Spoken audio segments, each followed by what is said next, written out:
Dr. Eric Kelly III and a host of phenomenal speakers from all around the globe for this 7-day virtual event that you don't want to miss. The mission of the Black Business Expo is to raise scholarship money from kids all the way from high school all the way from college. The Black Business Olympics is one of the largest Black business showcases in the world. It is an opportunity for businesses and companies to showcase their businesses globally. We are going to be giving away laptops up to $5,000 away to students. Again, I'm Olivia Appleberry, the founder of 2 Cents Finance and one of the speakers for the expo. I am so excited to see you there. For more info, go to www.blackbusinessexpousa.com or call 919-308-9090 and hope to see you there. I am Black Business. From the moment I wake until the time I sleep. Yes, I am Black Business. I am Black Business. Tell me, are you Black Business? I am Black Business. Do you support Black businesses? Listen, I support Black business because I am Black Business. Black Business Expo, one of the largest business showcases in the history of Black business in the world. The world! Sign up today at www.blackbusinessexpousa.com or call 919-308-9090. I am Black Business. I am Black Business. From the moment I wake until the time I sleep, I am Black Business. I am Black Business. Are you Black Business? I am Black Business. Do you support Black businesses? I support Black business because I am Black business. Black Business Expo, one of the largest business showcases in the history of Black America in North Carolina. Sign up today at www.blackbusinessexpousa.com or call 919-380-9090. I am Black Business. I am Black Business. From the moment I wake until the time I sleep, I am Black Business. I am Black Business. Are you Black Business? I am Black Business. Do you support Black businesses? I support Black business because I am Black business. Black Business Expo, one of the largest business showcases in the history of Black America in North Carolina. Sign up today at www.blackbusinessexpousa.com or call 919-380-9090. I am Black Business. I am Black Business. From the moment I wake until the time I sleep, I am Black business. I am Black business. Are you Black business? I am Black business. Do you support Black businesses? I support Black business because I am Black business. Black Business Expo, one of the largest business showcases in the history of Black America in North Carolina. Sign up today at www.blackbusinessexpousa.com or call 919-380-9090. I am Black business. I am Black business.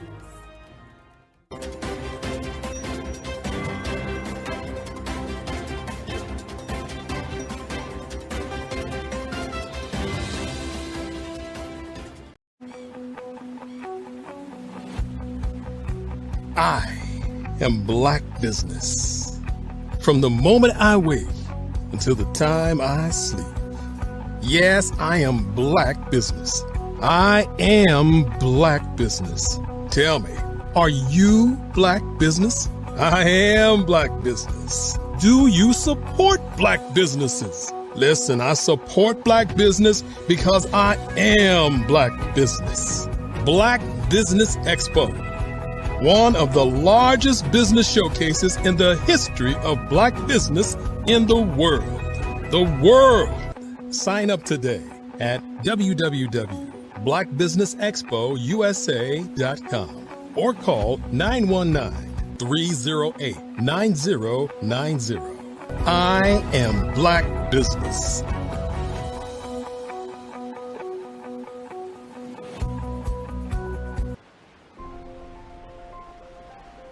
What if you could build your own city? A place where every child can find nurturing people to help them achieve their full potential. A place where every adult can access job training support, where health education is abundant, where social justice ruled the land. A place without limitations. Welcome. You have arrived at STEM City USA. It is what every city should be. A safe and trusted community where you find people and resources to help you become everything you are and beyond. STEM City is unlike anything you have ever experienced. It is a digital twin of the world around you, only better. STEM City is about energy and soul renewal. It is more than a digital world.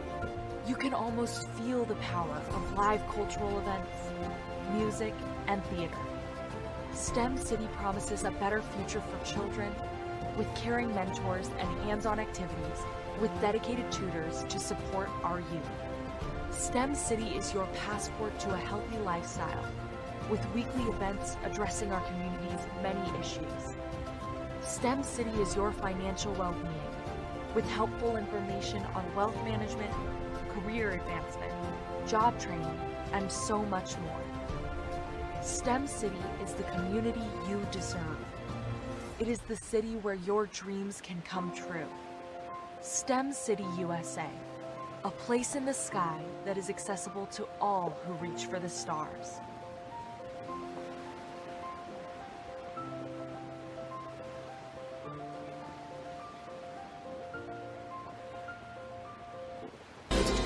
Sometimes you got to hear the news from the Black perspective, and more specifically, Black publishers. And that's exactly why you have to download the HeyTie app, the largest mobile app delivering breaking news, videos, and podcasts from 200 of your favorite Black publishers. Yes, 200 Black publishers delivering news as it happens, literally all in one app. Go to HAYTI.com or download the app in the Google Play Store or Apple App Store. It's completely free, along with information that you can trust, so go check them out.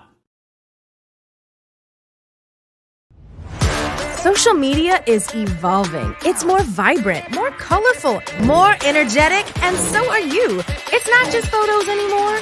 It's video, it's audio, it's subscriptions. And now there's Fanbase, a new monetized social network.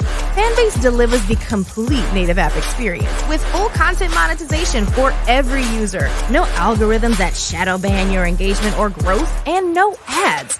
Follow anyone for free and subscribe directly to your favorite creators for $4.99 a month. Plus, show some love by tipping on any post. Also, make a fan base page and monetize your content the same way. Finally, connect with your followers by posting the amazing content you already create. And now, get paid for it. It's time to energize and monetize, because everyone's a fan of something and everyone has a fan base. Absolutely. So our coaching program help people that have the lack of time, that lack strategies, and lack the confidence to go after their dream life. So we help them implement tools. We help them implement, I love to leave the inherited lack of finances or the education behind finances. But it wasn't until I lost my firstborn, my only son, that life changed for me. And where I was going after it all, living the corporate life, hit my 6-figure income, and living in my dream house with my dream man, driving my dream car. Wow. I nearly lost it all when I lost my son. And so I realized it only takes one financial catastrophe that can change your entire life. That's what made me start All New Beginnings. Because no matter what's going on in life, there's a new beginning. And because of that, we develop a program called Wise Minded. My little slogan is, don't just dream it, let's live it. If they want to connect with you or work with you, what is the best ways for them to be able to do that? Well, for my social media guru, you can connect with me on every single social media platform as Tanya T. Rose.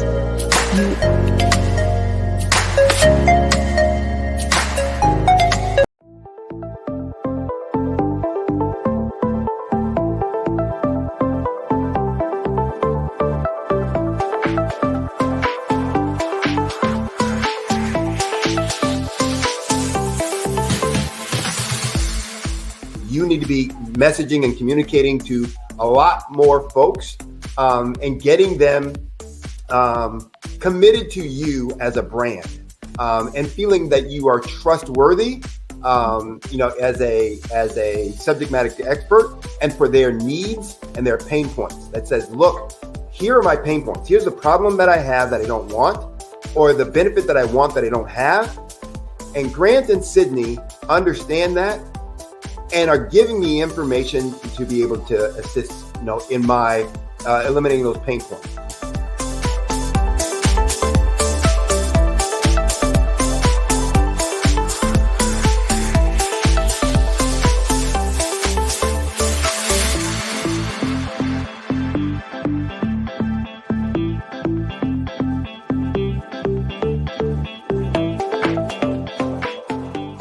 You're going to get a lot out of this workshop. We're going to show you ways that you can begin to look at this particular problem, that you can apply different formulas, techniques, and skills. They're going to get you to that next level. And then you'll understand the value that we're bringing.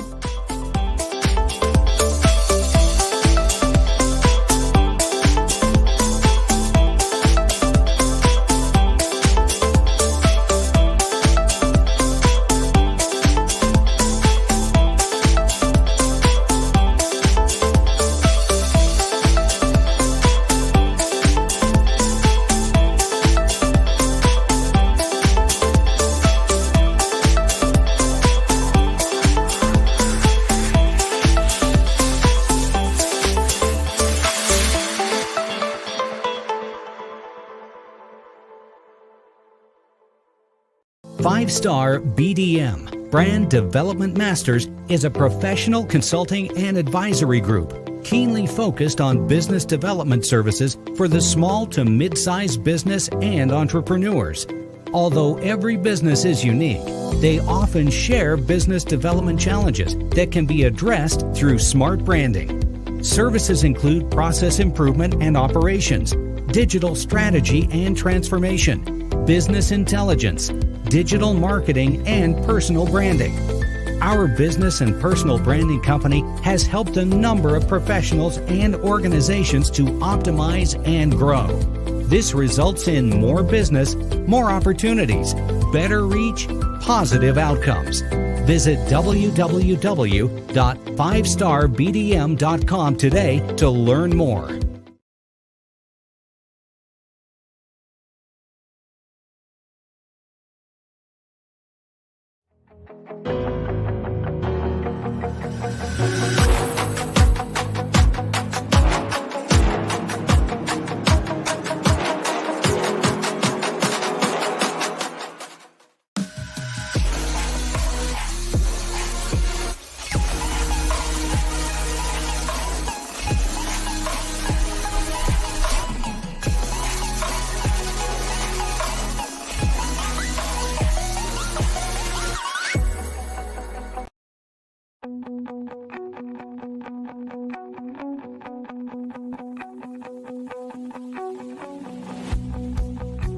I am Black Business. From the moment I wake until the time I sleep. Yes, I am Black Business. I am Black Business. Tell me, are you Black Business? I am Black Business. Do you support Black businesses? Listen, I support Black business because I am Black Business. Black Business Expo, one of the largest business showcases in the history of Black business in the world. The world! Sign up today at www.blackbusinessexpousa.com or call 919-308-9090. I am Black Business.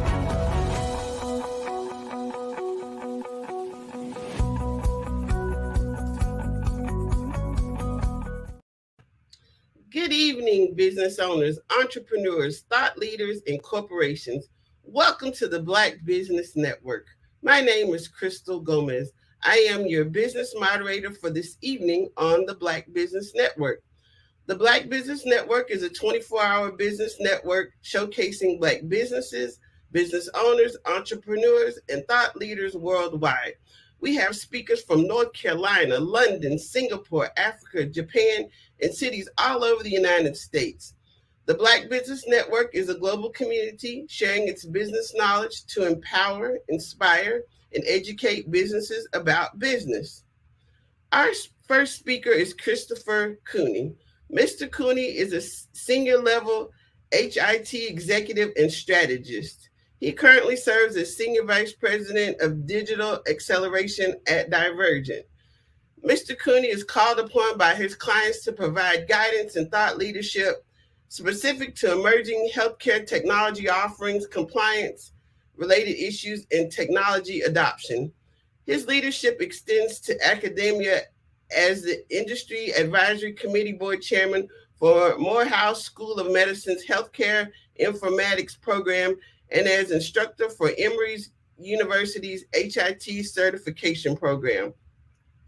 He is a Fort Valley State University alumnus with a BS in Computer Science and Mathematics. Mr. Cooney also holds an Executive MS in Management of Technology from Georgia Tech. He is also a member of both Atlanta NAHSE and Georgia HIMSS Board of Directors. He appeared as a subject matter expert at various healthcare IT industry conferences, webinars, podcasts, and events. You can find Mr. Cooney serving as host of the Straight Outta Health IT podcast that appears on most major podcast channels. I present to you Mr. Christopher Cooney in a fireside chat with Grant McGaw. Hey, there he is. It's Christopher Cooney. Mr. Cooney, how are you doing today? I'm doing well. How are you doing, Grant? And hi, Crystal. Thanks wonderful. For the intro. Oh, yeah. Well, it's long. It would take up the whole show. We put all your different accolades, things you've been able to accomplish over your career. Not to say that from a ego perspective, but you have been instrumental. You've been iconic and historical. And I really appreciate all the different associations that we've been a part of. An opportunity to talk about some things, top priorities for hospitals in 2024. This is important. You have been intimate in this arena and been able to talk to, from a consulting standpoint, where the focus should be And I want to talk, I'll throw this first one out there because I call it the elephant in the room, digital transformation. Sure. How do you see the critical aspect? I mean, what would you focus on from a critical aspects in this space? Well, it's a good question. And again, thank you for allowing me the opportunity to be a part of this program. Hospitals are going through a tremendous amount of change right now. First of all, they are still recovering from the effects of COVID in our communities. The fact that they've lost a number of healthcare professionals who have participated in the Great Resignation, or unfortunately have succumbed to the effects of COVID. Some who lost their lives, and then others who are not, have not returned back to work as a result of their battling their COVID symptoms as well too. And so you've got that, that organizations are dealing with today. Not to mention, the fact that the baby boomers are now rapidly moving into their senior years. And so every day, 10,000 people are turning 65. And that will be occurring for the next 20, 25 years. And so you're starting to see a much older population now that will be impacting our healthcare system with generally more multiple comorbidity issues. What I mean by that is people who have more multiple disease states that they're dealing with. For example, someone might have high blood pressure, they may be diabetic, they may be dealing with congestive heart failure, or obese, or have other factors that might be impacting their health. And as they get older, they will continue to engage in the healthcare system going forward. The other thing is happening in this industry is that there's an attempt to shift healthcare's focus from primarily dealing with chronic care to focusing on providing preventative care. Model has been what we call fee for service. And that is, if you get sick, you go to the doctor, you go to the hospital, they treat you, they send a bill to you or the insurance company or Medicare or Medicaid, and they expect reimbursement for those services. Whether you are well or not, they're going to still send a bill. What we have found is, again, as baby boomers are getting older and our younger populations getting sicker faster, that's an unsustainable model for care going forward. Healthcare is about 19% of GDP. If it rises to the level of 24 or more percent of GDP, it will be really an unsustainable business or industry. Even your employer will not be able to afford subsidizing your healthcare. And so we got to figure out how, and again, most of that is driven because of the chronic disease issues that we deal with today. It is said that roughly somewhere between 8 and 10% of the population contributes to 60+% of the total healthcare cost in our country. And that is, again, primarily due to these comorbidity issues. So healthcare is starting to shift its focus from, again, this episodic care to more preventative and focus on the health of healthcare more now. How do we keep you from getting sick? How do you keep you from having to manage multiple comorbidity issues and start to age as healthy as you possibly can without having to tax the high cost healthcare systems? And so the future of healthcare is, again, rapidly evolving, and hospitals are really at the forefront of this transformation. And as we look in the future, as we close out 2023 and move into 2024 and beyond, it's really crucial and critical to try to understand, where these organizations are now making their investments. So it's not surprising that they're doubling down on technology as a driver around that. Technologies like AI and telemedicine and virtual care, as well as data analytics to understand and get better insights on their patient population and on their business as a whole. And also to try to leverage these technologies in some cases to reduce some of the administrative costs associated with the delivery of care. How do we, unfortunately, take some people out of the process that are costing us or are increasing the cost of care as well, and how do we automate some of these processes and use technology as a resource and a tool to replace, in some cases, human interaction. So there's a tremendous amount of effort that's taking place in this space as well too.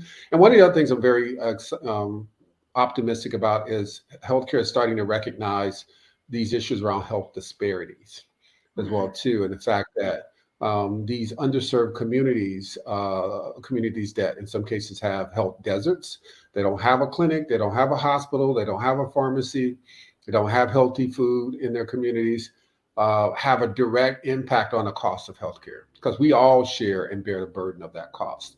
Even if you're not in one of those communities, your insurance is directly impacted by people who don't have insurance as well too, and tax the healthcare system as well. And so, organizations, hospitals are starting to recognize that we need to also get into these communities, start to educate our patient populations about how to take better care of themselves, how to work with community organizations to provide access to care, preventative care, and how do we also make sure that we're addressing the individual holistically, mind, body, and soul. And so how we dealing with mental health related matters, as well as making sure that we're doing the best we can to educate consumers so that they make smarter decisions about their healthcare going forward. So there's a lot to unpack there, and I'm happy to kind of delve into a handful of those. I know we will probably have enough time to cover each and every one, but I'm definitely, my background being in the technology side, very excited about the investments that we're making in that space. This is so important. And you're probably the best person right now I can think of to have this discussion, because you've been on both sides of the ball, as far as being on the provider side and being in the vendor community. Mm-hmm. Here's the problem. You just laid out the problem. The problem is vast. We must reimagine this hospital space, this healthcare space. We must reimagine it, just like some of these other companies, these digital platform companies have done, because it's not sustainable. You just laid it out. Economically, the way it's going, it's not sustainable. So it's not really, it's a nice to have. It's something we should do. No, we have to do it. It's not sustainable. It's not. That's right. So understanding that and putting on your lens, your innovative lens, and you talked about certain technologies that can help. Look at this from the financial aspect, because you're talking to a CEO of a hospital system. They see it. The writing's on the wall. They got to start laying out a plan for the next 18 months to 3 years based on where they see this going and what they can do to kind of change the tide. What advice would you give them, like, Chris, what can I do right now to prepare myself? No, absolutely. That's a great question. Every day you hear about hospitals, especially in rural and underserved communities, closing because their business model is no longer sustainable. Either a payer mix is such that it won't cover the cost of care, drugs and pharmaceuticals are, astronomically high. The cost of litigation associated with healthcare is untenable as well too. And so if hospitals deal with, not only just malpractice lawsuits, but, class action suits from data breaches and other, issues that impact the operations, very quickly you can see many of these organizations starting to give up and close their doors and move on. I think first and foremost, again, being a technologist, I would, want to look at tools and technologies and best practices that can maybe help mitigate some of those risks. For example, what we saw as a result of the COVID pandemic was a huge adoption of telemedicine. Prior to COVID impacting the entire world, telemedicine was only being used at a very small percentage in most healthcare organizations. In many cases, probably less than 10% or even smaller percentage of amount of their patients actually tapping into the telemedicine platforms. Fast forward, COVID hits, we all have to go into isolation, but we all still need primary care, right? And ongoing care. We saw a mass adoption now of the use of telemedicine platforms and how that has, quite honestly, revolutionized our ability to receive care right in our own homes and offices. No longer does it make sense for every healthcare interaction to have to occur within an office setting or within a hospital setting. Many of those healthcare issues that we deal with on an ongoing basis can be done in, again, the comfort of our own home or a comfort of our own offices without having to make those trips. And so there's a huge potential economic savings associated with not having to have as much real estate for the delivery of care, especially in primary care settings, wherein doctors can deliver a large percentage of those kind of day-to-day regular healthcare consults through a telemedicine platform.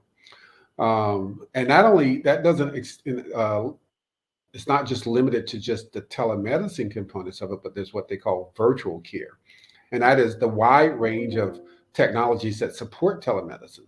That's things like wearable devices, like your Fitbit, or your cardio mobile devices that can take an EKG off your cell phone, or, the device that monitors your glucose levels that you can monitor on your cell phone, or devices that remind you to take your medications.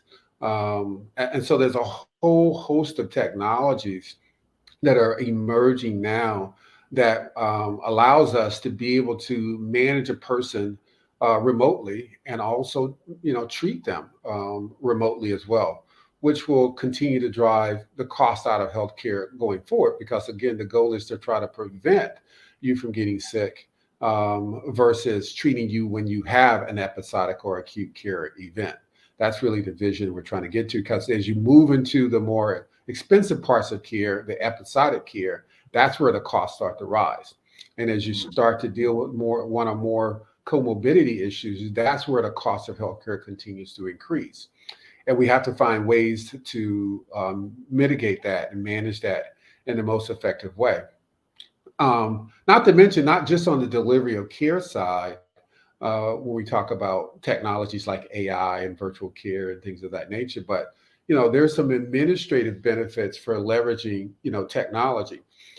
For example, being able to do patient scheduling, for example, or processing insurance and getting insurance validation, or processing a bill, or patient communication that needs to happen, or collaboration between clinicians. There are administrative activities that now don't necessarily require humans to move to the same location, communicate and collaborate face to face. These things can be done remotely, and in some cases can be automated such that a human doesn't even have to be engaged in the process, which will drive, again, costs out of health systems operations going forward. And in addition, it also starts to empower us to be a part of the care process as well, too. We now are much more informed consumers about the quality of our care. We do our own research using these technologies. We can communicate more effectively with our healthcare providers. We can create a community of people that might be dealing with similar illnesses like we are, whether it's diabetes or cancer or any other type of issue, that maybe there's a community of folks that can come together and support each other in the delivery of care. There's a tremendous amount of opportunities where these types of technologies can help to improve operational efficiencies, drive cost out of an organization, improve clinical outcomes by helping clinicians make smarter, more informed decisions, and then keep the patient further engaged in the process of delivering care as well.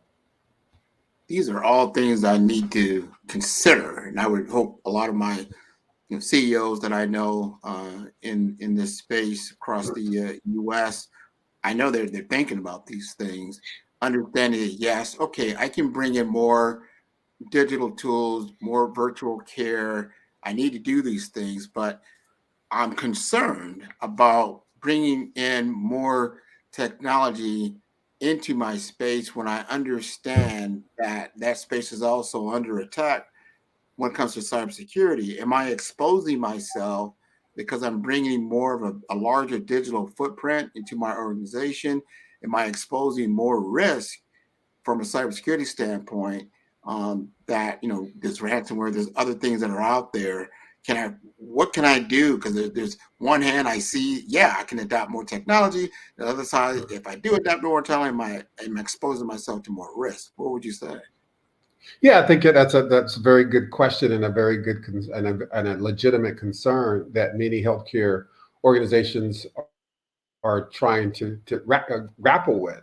I want to back up a little bit and then move forward and answer the question. I think first and foremost, we have to look at technology as really the next utility. When you think about a hospital system, it's almost impossible to run a hospital effectively without electricity, right? Yeah. Be a challenge. Let's say it's not going to happen very good at all. Yeah, right. Exactly. It would be equally challenging if they didn't have water and plumbing. Sure. As well, because you need water, to make sure things are sanitized and just for basic, sanitation purposes. Fast forward 21st century, it's almost impossible to do anything now without IT. Every clinical, financial, business, customer interaction, decision has an IT component built in it. From the time you pick up the phone and call your doctor to make an appointment, to the directions you use to get to the doctor's office, to submitting your insurance information to the payer, to getting your prescription by e-prescribing that prescription, to the doctor, providing a patient portal so you can get your results of your test, and you can communicate with them, to the fact that doctors use technology to perform surgeries and to get results on your test as well too. And so the reality of it is you can't get away from technology. I mean, we could always go back to the dark ages, and say, we're not going to use it, but remember what it was like back then too.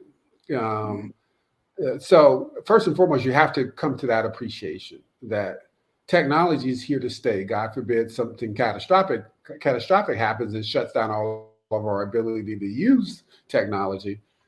It's here to stay, and it's a part of our daily lives. The question is, how do you leverage it and use it in order to address, these challenges that we have in the delivery of care, but also how do you maintain and protect it? It's no different than protecting the electrical grid, right? Or making sure that no one's poisoning the water. You have to ensure security around those municipalities, just like you have to now ensure security, privacy around the currency that you're now leveraging in healthcare, which is technology, and specifically the data that you're getting from the technology. That's really the value add. The laptop, the cell phone, that piece of hardware is just a piece of hardware. It doesn't matter what it is. It really matters what it tells you and the insights you get from it. That's what helps you make better decisions, both financial, clinical, administrative, et cetera. And that's where the real value is. So how do you protect the data? It's just like protecting the bank, having, a vault where it protects the physical currency, right? And it's no different than banks now protecting the non-physical currency, which is, your data, on your cell phone about your financial situation, on your bank account information, credit card information, et cetera. So we have to put in place the same types of due diligence around securing that clinical data as we've done for other things that are just equally important to us, like our financial data, like our municipalities, and other tools that we use to manage our daily lives. Yes, healthcare is being attacked on a day-to-day basis because that data is very valuable. And in the early days of it, it was cyber criminals actually trying to steal the data to go and sell it on the black market. And that still happens to some degree as well. But really the more prevalent thing that's happening now is ransoming of the data, ransomware, where is that they would prevent you from getting access to the data, care provider. Why? Because all of that patient's information about how you're going to take care of them is now digitized. It's now in the computer. And if I don't have access to that information, I have the likelihood of not treating that patient correctly, giving them the wrong medication, not even know in some cases what they're in the hospital for or who the patient is, because it's all digital. So yes, there's a significant amount of concern that healthcare organization leaders have about wanting to digitize their environment. But the reality of it, I would also challenge, is you were probably less secure when it wasn't digitized, because anybody could really walk in there, and if there was a file on of a patient's record on somebody's desk, pick it up, go outside, take pictures of it, put it back, and you didn't know it was even stolen. If the person was gone to lunch, or or just walked away from their desk, or just walked into the patient's room, and the chart was sitting there. So I think in this particular case, there's better checks and balances that are available using technology. There's greater ways to control access to that data. And there's ways to encrypt and secure the data such that only people who are authorized to see it have the right to see it as well too. So using technology now is the cost of doing business. It's just like you don't debate whether or not you got to have electricity come into the hospital. You don't debate whether you got to have plumbing and water. And at this point, you can't really debate whether or not you need IT. You can't do anything in this day and age effectively without it. The question is, how do you make sure you make it a part of the cost of doing business? There it is. Now you said it. That is where it drops, the cost. A lot of these hospitals run on very, very tight budgets, very, very tight margins. And then they're impacted by sustainable healthcare practices, but also healthcare staffing that has been dwindling ever since COVID hit. Yes. And I hear what you're saying. You can use some tech to automate certain aspects of the hospital system, to make one person seem as five, which I think is very, very attractive. Right. Exactly. How do you understand to make that case to the board? Well, they say, look, we've got to increase our IT budget. We have to. There's no other choice. But then they say, okay, you can, but you're going to have to take away from something else because I don't see more revenue coming in. Help me make that argument. Well, yeah, I would probably look at it from a different lens. I would ask ourselves, what are we investing?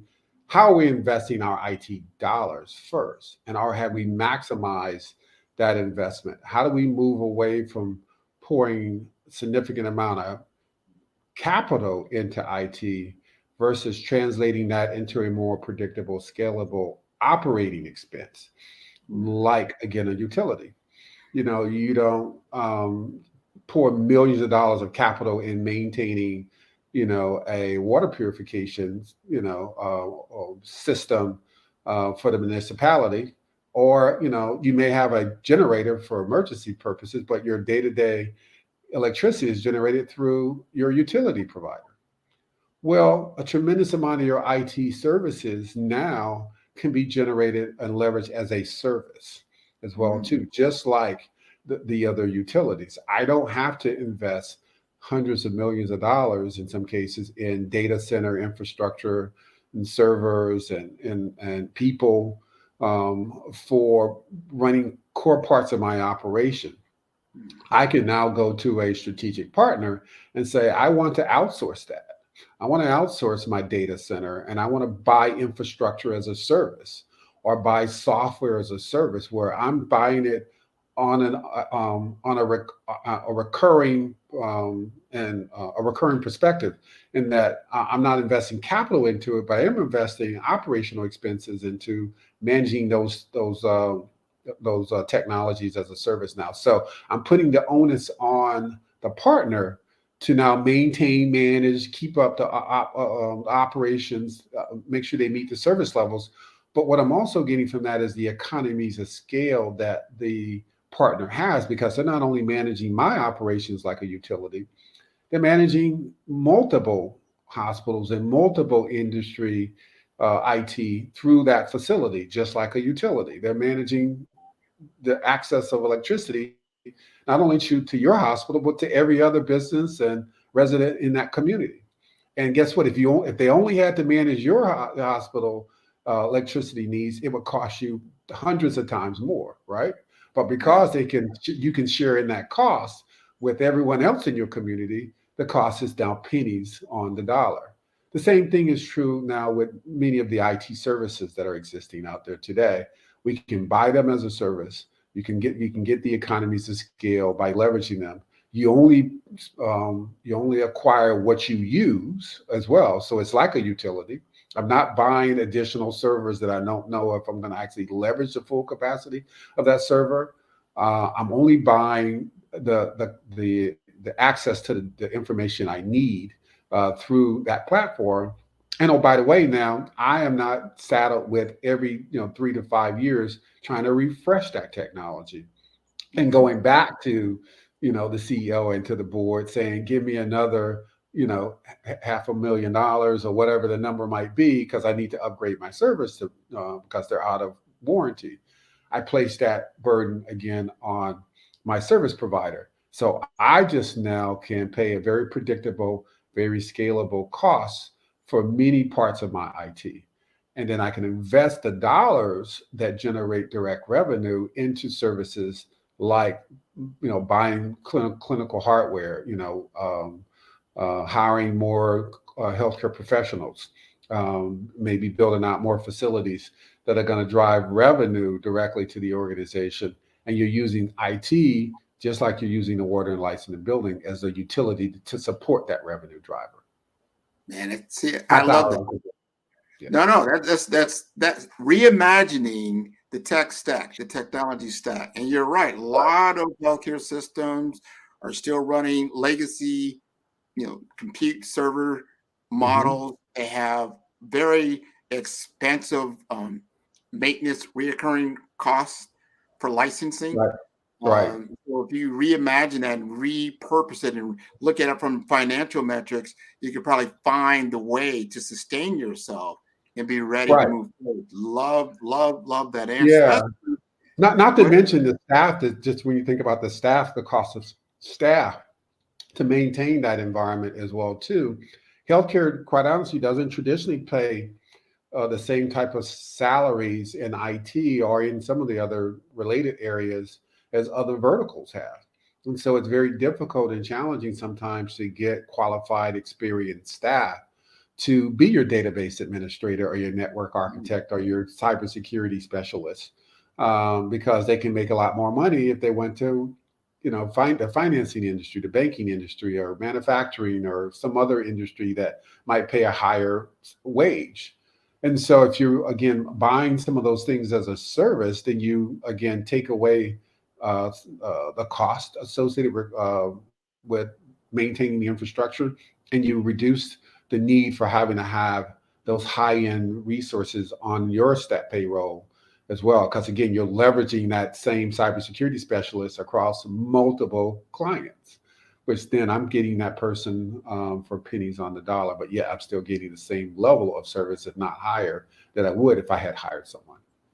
And the thing I learned, and I'm glad you brought that up, because now you're changing the tech stack. You're starting to look at personnel. You're starting to see what you have, what you can do. We were at a CEO conference, or actually a HIMSS conference, and the CIOs were talking about where they need to go and the investment dollars going into AI engineering, going into data analytics, predictive analytics, decision support that then helps the business or the hospital system to make more and better informed decision making, especially when you hopefully get to interoperability. Yeah, absolutely. I think also where healthcare is starting to recognize the need to have more personalized care, more patient-centered approaches to the delivery of care, more what they call precision medicine. And that is, each individual has their own unique circumstances, right? Their DNA, we're all human beings, but yet we still have different nuances in our backgrounds, our community, the foods that we eat, the DNA that we inherited, And so we can't treat everyone in a generic fashion anymore and expect the same outcome for everyone because people are different. And so adopting technologies like AI and machine learning allow us the ability to really uniquely sequence that patient's delivery of care based on their unique circumstances. Not only that, but also to begin to some degree look at broader populations that are similar and provide more macro and macro services to those populations so that we can reduce the likelihood of systemic health issues in occurring. For example, you look at a community that say doesn't have traditionally a grocery store, within the community. And most of them would be getting their basic essentials from fast food restaurants or local quickie marts, which don't necessarily have quality food and quality options. Nor are those people learning how to prepare food themselves. So they're eating fast food, they're eating food just directly out of can that's full of sodium, or microwaving food that's full of sodium and other preservatives versus preparing their own foods. And so understanding that those populations that are experiencing that, how do we now intercede as healthcare providers, as healthcare entities, and partner with community and outreach organizations to figure out how to provide access to quality food, quality education on how to prepare food, address some of the concerns we in certain underserved communities and certain communities of color, specifically, I'll talk about the African American community, about the need to be more proactive in our care. Again, we traditionally, especially we African American men, we usually wait until something is so acute that we go to the doctor then, and by that time, it may have manifested in a way that is much more costly in this treatment than it would have had we addressed it very early on, whether that's onset of type 2 diabetes or hypertension or just vaccinations, for example, to make sure that we're being proactive in our delivery of care. So I think there's a lot of different aspects to, and technology is not the magic bullet, by the way. So let me just say that. It's a part of our system that we have to architect in order to improve better outcomes. And it starts with, educating the patient. It starts with making sure that we hold providers accountable for equitable treatment of patients as well, too. And also we need to look at the social determinants of health. Things like lack of food deserts or lack of quality care and education, things of that nature that have a direct impact on our health care. And then how do we apply the use of technology to help mitigate some of those challenges that exist in those communities that have been underserved? And so I think there's a lot of opportunity here to embrace technology, but also we have to make sure that, we're not just thinking it's the magic bullet, that we also have to hold ourselves accountable as a community, and we have to hold our healthcare professionals accountable for the delivery of care in those communities. And then we have to hold our legislators accountable for making sure they enact laws and policies that don't disenfranchise individuals who seek access to equitable care. Well, you have summarized it very, very well when it comes to top priorities in hospitals for 2024. It's a big shift. It's a big lift, moving from different payment models or finance models for fee for service to more value-based care. That's right. And we've known about it. It's been part of the we call it Obamacare, right?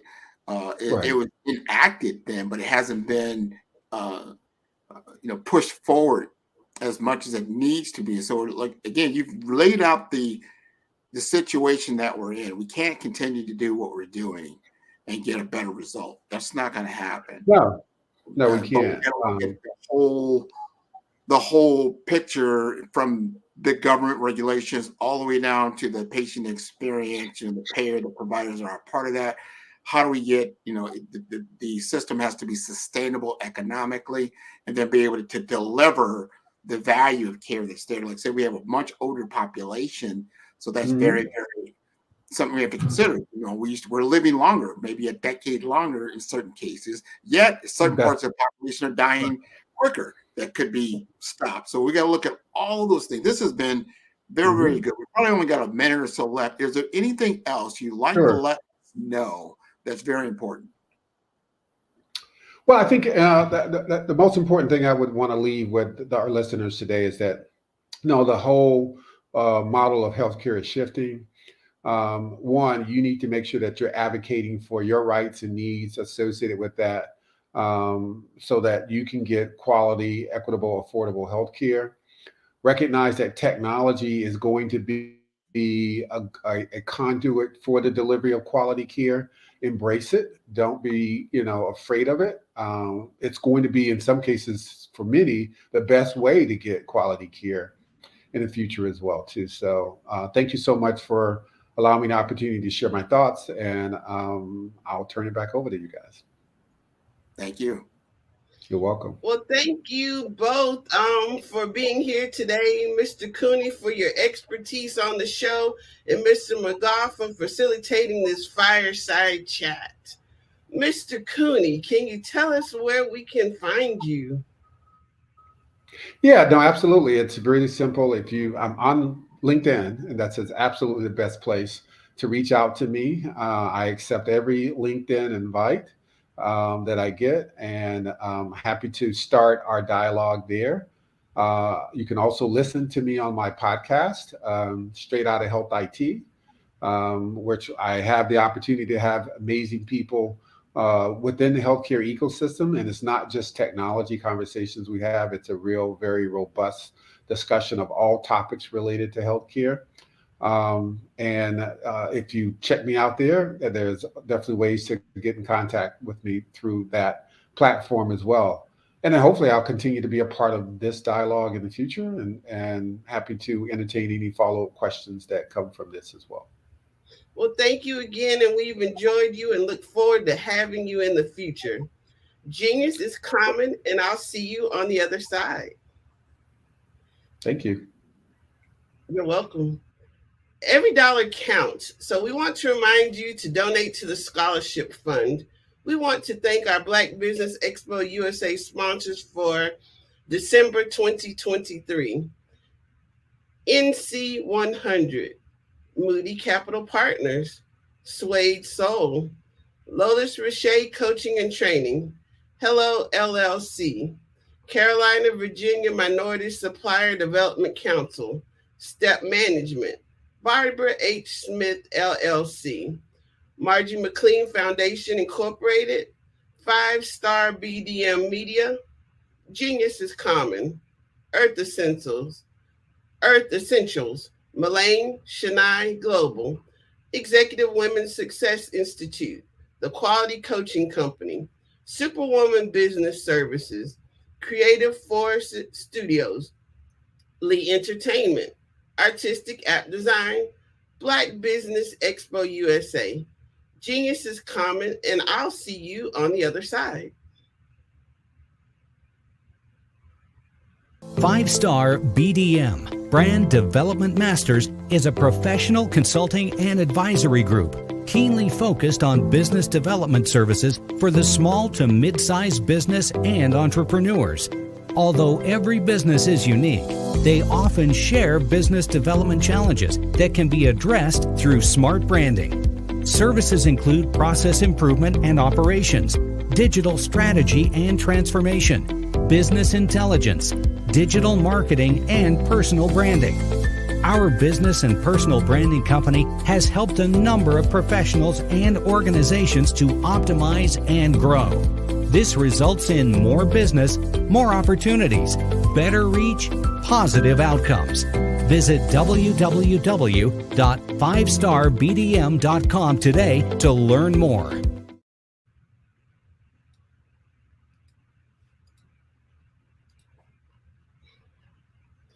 Good evening, business owners, entrepreneurs, thought leaders, and corporations. Welcome to the Black Business Network. My name is Crystal Gomez. I am your business moderator for this evening on the Black Business Network. The Black Business Network is a 24-hour business network showcasing Black businesses, business owners, entrepreneurs, and thought leaders worldwide. We have speakers from North Carolina, London, Singapore, Africa, Japan, and cities all over the United States. The Black Business Network is a global community sharing its business knowledge to empower, inspire, and educate businesses about business. Our next speaker is Cordelia Gaffar. Cordelia Gaffar is the ultimate joy goddess, a soul medicine woman guiding and empowering women to have multi-orgasmic sexual bliss every time. She is a holistic healing practitioner, certified in sports nutrition, and a certified Movement 109 facilitator.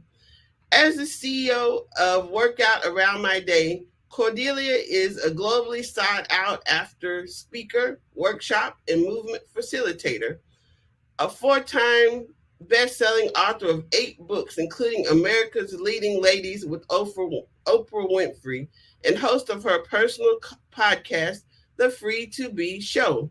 She was inducted into the Global Library of Female Authors in 2020 and is the recipient of multiple awards, including the Top National Influencer, Sexy Brilliant Leader, and the Brains Global 500 Award of Influencers and Entrepreneurs for 2021 and 2023.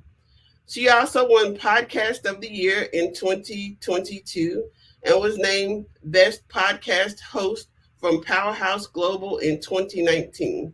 She left her position as CFO for a small IT firm in Washington, D.C. 19 years ago to homeschool her 6 children.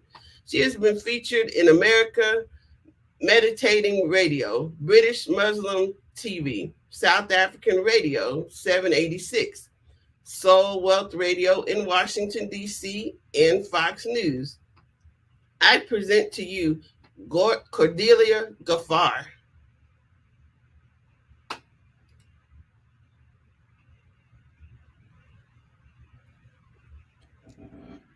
Hello. Hello. How are you? I'm well. Thank you for being with us today. I'm excited to be here. I'm excited to have you.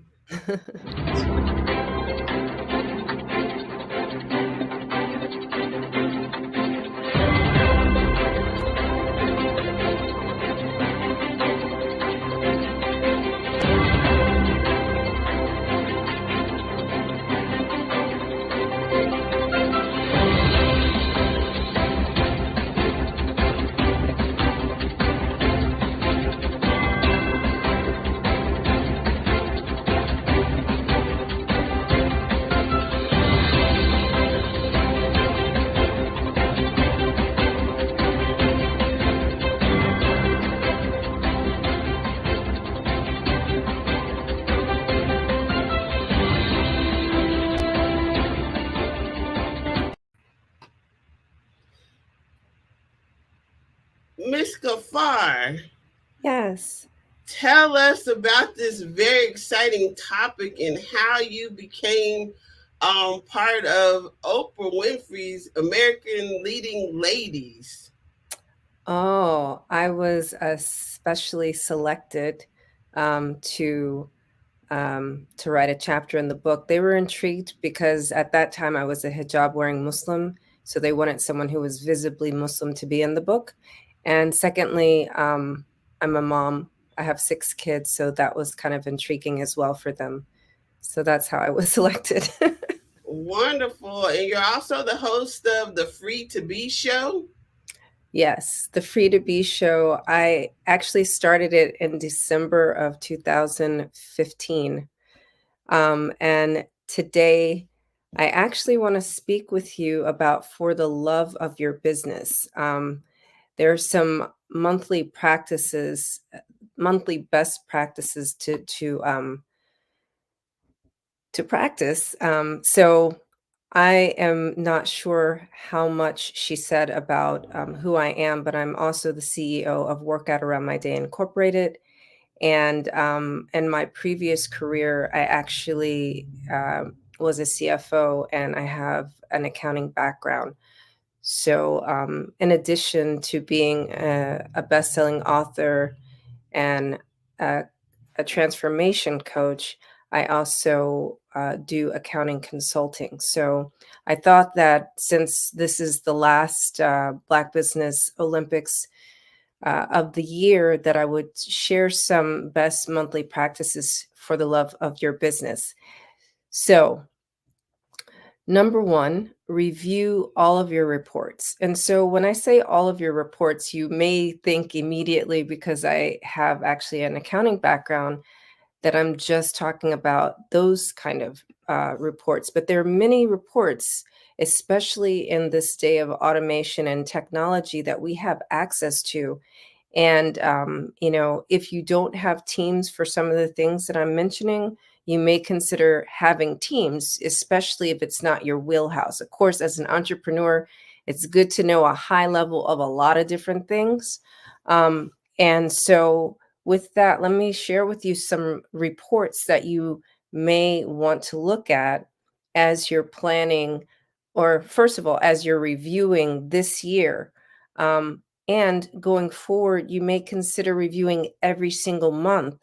And, a lot of times as entrepreneurs, we're thinking like the needle's not moving forward, or the business is stagnant. But these are,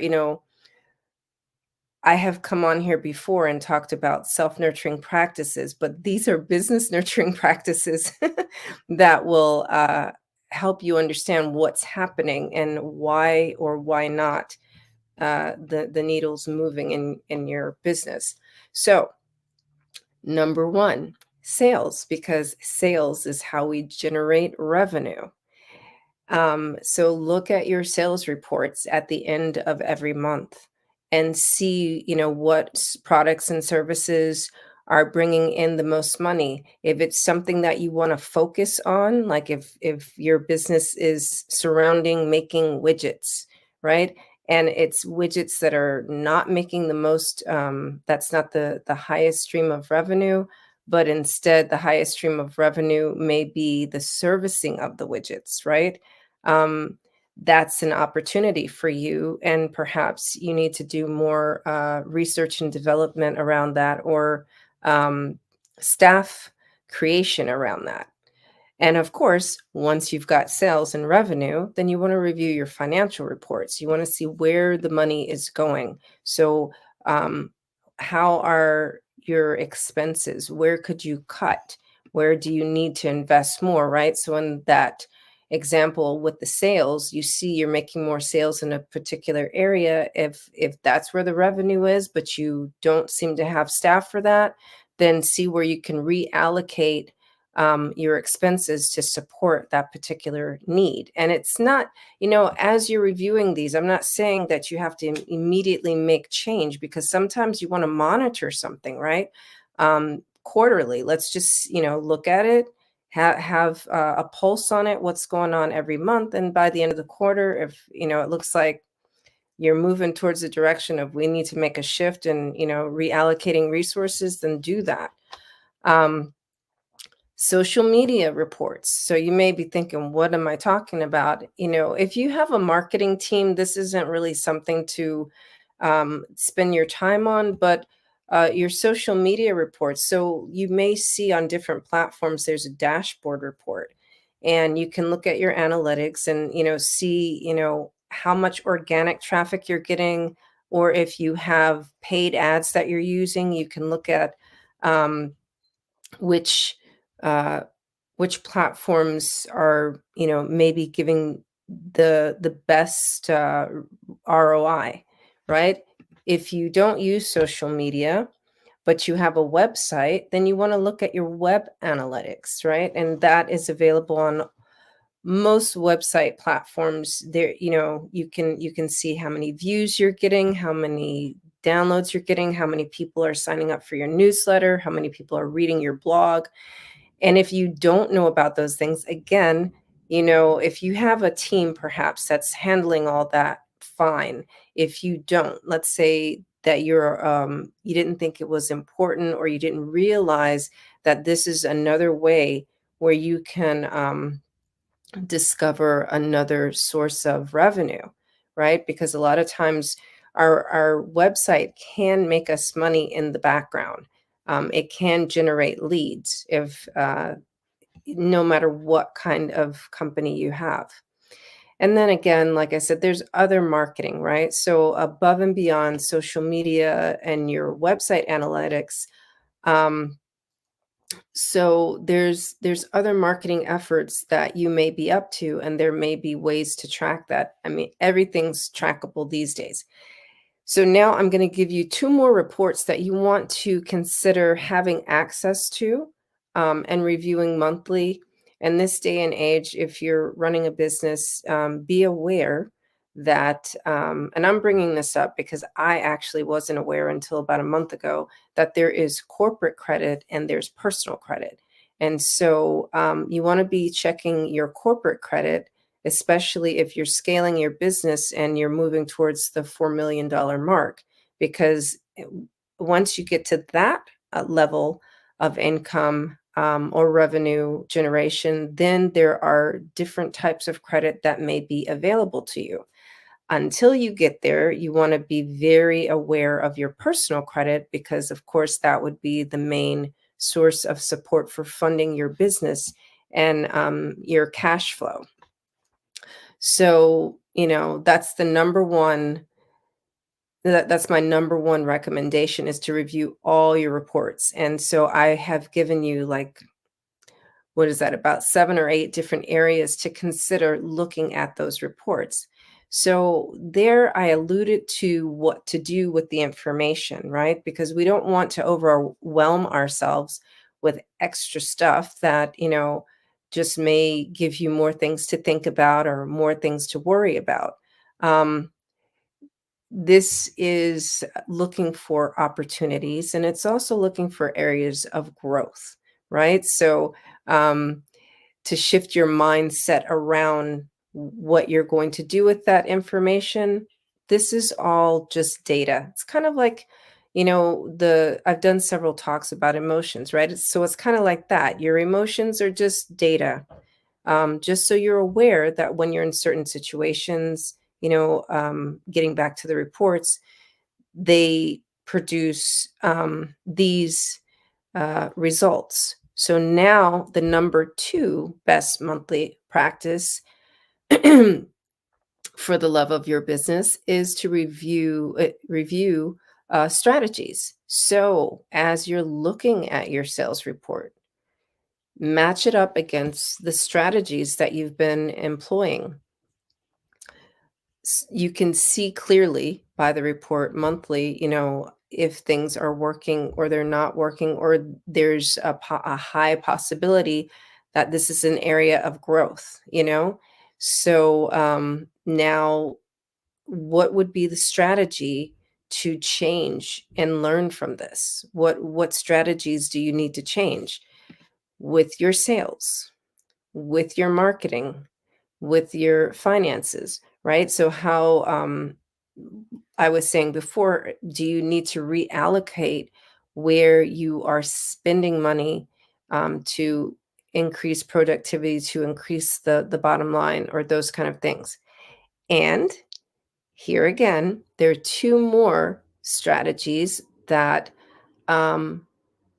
you may consider looking at. So I'm going to spend a lot more time on these 2 strategies as we move towards my 3rd point. And whether or not you have a small business or a medium-sized business, or, a multi-billion, trillion-dollar business, personal development and self-nurturing strategies completely matter. So there's a distinction, right? This is why, so we have personal development, which is more along the lines of those different areas that I was mentioning. If it's something that you personally need to maybe develop your leadership style, or you need to educate yourself about marketing, cybersecurity, or these kind of things that a CEO needs to know to run a company and, to build and scale, or just to run a company, or just to run your life, because at the minimum, right? At the minimum, we are human beings. And so we need to be always introspecting and looking to see where we can develop in our communication style and how we're relating to the world and how we're relating to the people that we lead and the people that we serve. Okay. So every company has customers or clients or patients, whatever you're calling them for your industry. And you also have team or staff. And so you're serving and leading your staff, and you're serving your clients, customers, patients, right? And there is a certain level of emotional maturity, mental maturity, and communication that is involved in that. And that may require some support. And I know that we're always recommended to read books, and that, yes, that is personal development. The thing is, when you read books, right, that's you and a book. That's you and a set of words, and you're filtering it through the same filter, right? You're filtering it through who you are and your ways of being, which you may not be aware of how you are presenting in the world and to other people. And that may also be a hindrance. And this, if you will, is another form of a dashboard that you want to look at. Who are you? How are you? Where are your opportunities to change your strategies in your personal development? Now, the distinction here is with self-nurturing is, if your self-nurturing is at a certain level, then that dictates whether or not you're open to the personal development. So let me first define self-nurturing for you. And I guess here again, there's another distinction, right? So, like, actually, in one of my books, I talk about the distinction between self-care versus self-nurturing. A lot of times, terms are used interchangeably that should not be. So, self-care literally is like taking a shower, eating food, exercising, meditating. And those actually are just normal human requirements, okay? Self-nurturing, on the other hand, are the choices and the dedication that you have to making sure that you're not just going through the routine of caring for your human existence, but that you're actually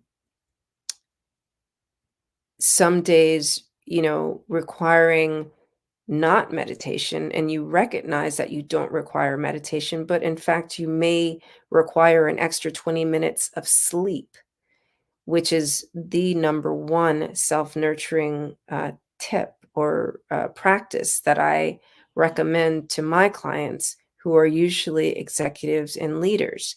And so sometimes, meditating every day is not self-nurturing. Some days you don't require meditation. Some days it may just be sleep. Some days you may need to spend an extra 20 minutes with your wife or your spouse, your wife, your husband, your children. And it's nurturing your inner world. So perhaps the nurturing that you require is just spending time in the forest, right? Spending time in nature, or nurturing a specific love. One of the things I set up my self-nurturing according to the day of the week. So we are on Wednesday right now. And on Wednesdays, I look for what are the things that will help me win. WIN. How can I win today?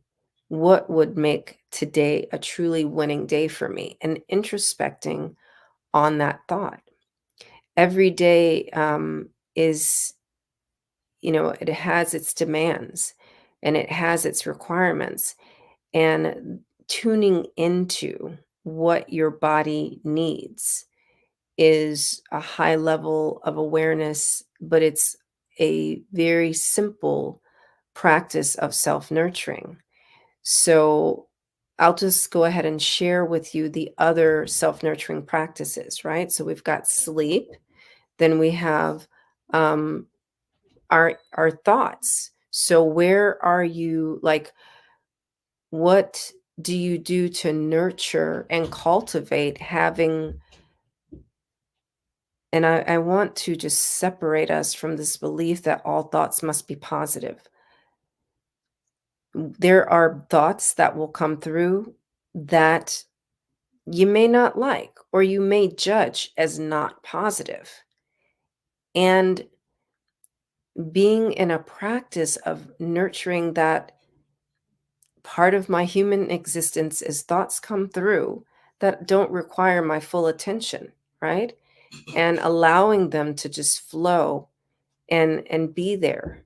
And if they are surfacing enough, right, then knowing how to reconnect with your purpose rather than ruminate on the thought that's not serving your purpose.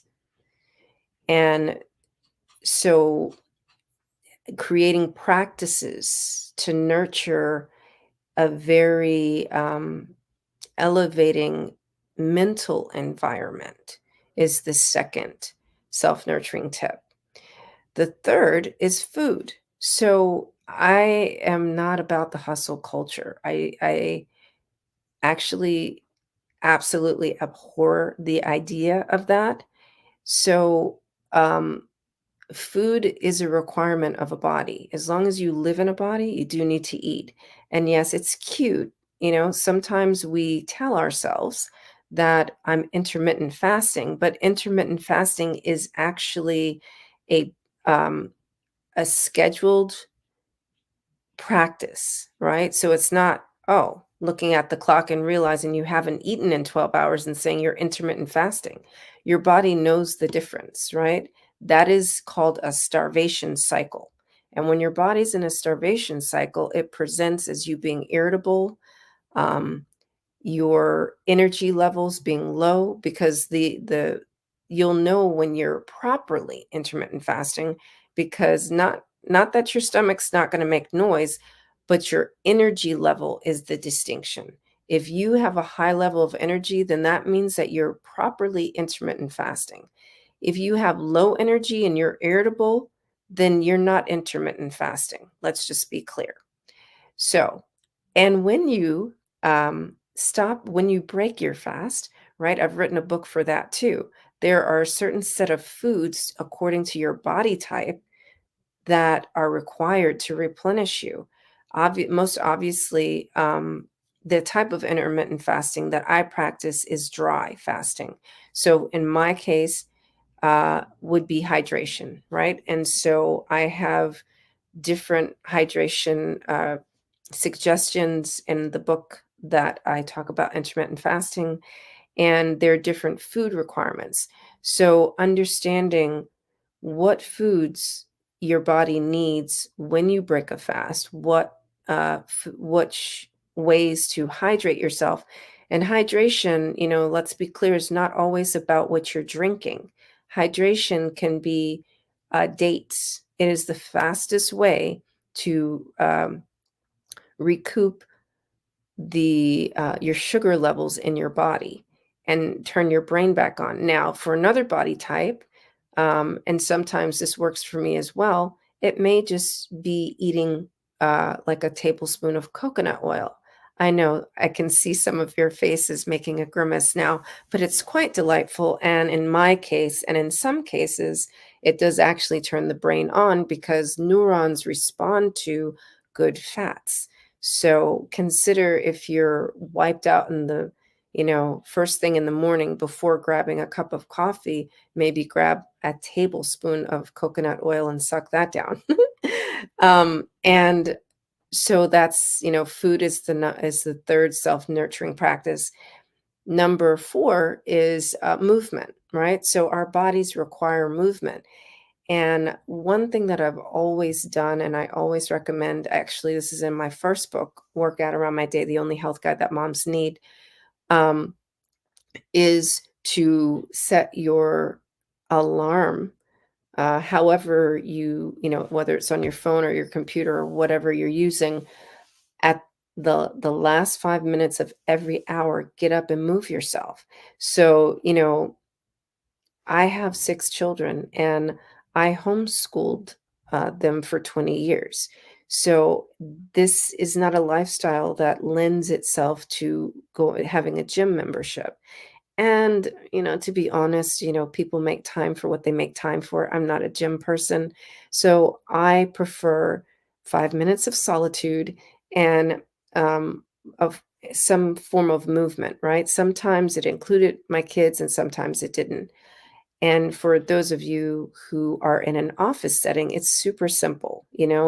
There are a plethora of different exercises that you can just YouTube, right? Or one that really supports me and I highly recommend is eccentrics. So the great thing about eccentrics, you can go to eccentrics.com. I have no affiliation with them. However, there are very small movements that you make, and I've shared some of them here on the Black Business Network over this past year, that just allow you to make that mind-body connection, free your nervous system, release your muscle memory, and just overall relieve stress and increase flexibility, increase mental clarity, and give you a lot of energy. And it's not exhaustive. You may sweat, believe it or not, in 5 minutes because you're doing these small movements where you're moving the skeletal muscles. Those are the muscles closest to your skeleton, right? Your bones. And when you're working the innermost muscles, you're burning the most fat. And so this is a great way to support you. And it also, right, it's pretty much squeezing the bone where your bone marrow is inside. And I'm not sure if that's why it gives you more oxygen, but when I'm really feeling wiped out and tired, eccentrics is my go-to exercise. And so some of the simple movements are like you've seen me share about opening your hand and articulating each joint of each finger and stretching it to the wall opposite you. So stretching out your fingers and your wrist, right? This will mitigate getting carpal tunnel. I'm an author. I write, I type a lot, and I've successfully written 8 books, almost 10 now, because I've been working on 2 simultaneously for the past year or 2 years. And this practice of, stretching my hand, and my arm from my elbow and then from my shoulder, right? So this is a very simple thing, but it's waking up your vessels and connecting it to your nervous system and your muscles. And so throughout the day, you get to release stress. You get to have more energy. You get to have more clarity. And breathing is essential to good thinking and not being irritable. And so it's something for your consideration, especially, not that this doesn't support men, but especially for women who are in perimenopause or in menopause. Eccentrics is very very supportive on all levels. In fact, the woman who created it, she was about 40 years old and was recovering from breast cancer. And now she's 70 and she's still alive and she's still doing these practices. Actually, she might be 72 now. Anyway, so eccentrics or movement in general at the last of every hour, just get up and do something for the last 5 minutes of every waking hour. So not just during your workday. And so what will happen is you will naturally, right, at the end of the day, have a better relationship with your emotions. So it helps your emotional well-being. A lot of people talk about EQ and missing that EQ is directly related to how well the body is operating, and also that your emotions are the direct connection between your physical self and your spiritual self. And so if we go back to point number 2, when we talk about your thoughts, that is the spiritual self. So meditation and prayer are not the only things that support your emotions or your spiritual self. How much you are moving your body and your relationship to your body deeply affect that. So, review your strategies. Review your strategies. I'm going to reverse the order now. Most importantly, for your self-nurturing, especially if you're a CEO, and for your personal development, because you need introspection and your perspective to be reflected back to you.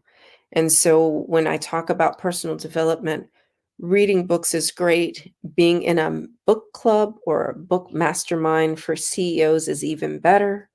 Being in a mastermind, that one of the components is reading books is even better.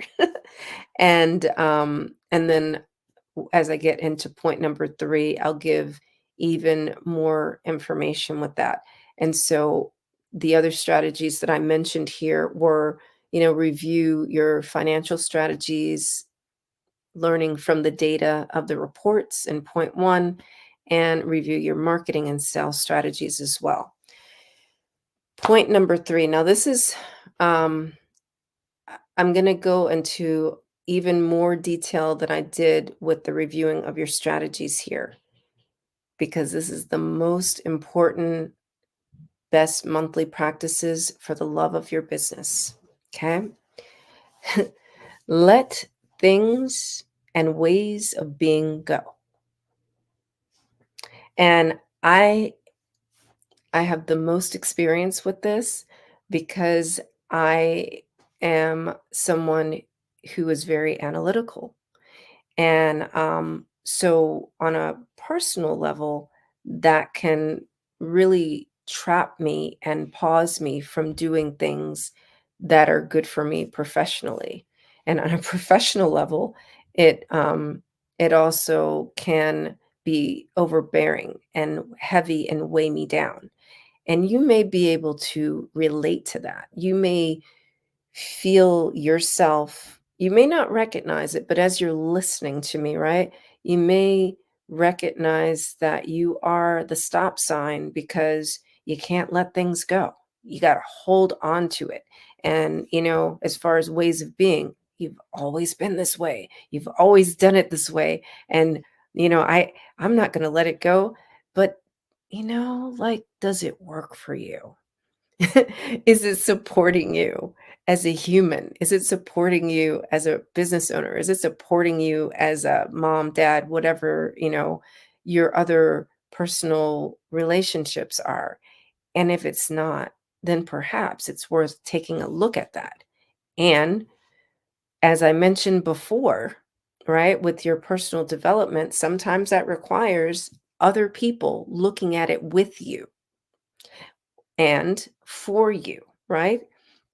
And so in order to really lean into this final best practice of letting things and ways of being go, it's super important to have a team, right?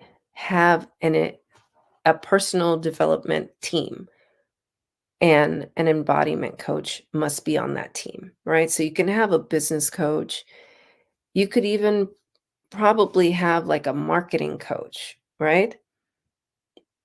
But having an embodiment coach, someone, that can really help you to stay out of your thinking mind and get back into your being mind, is essential.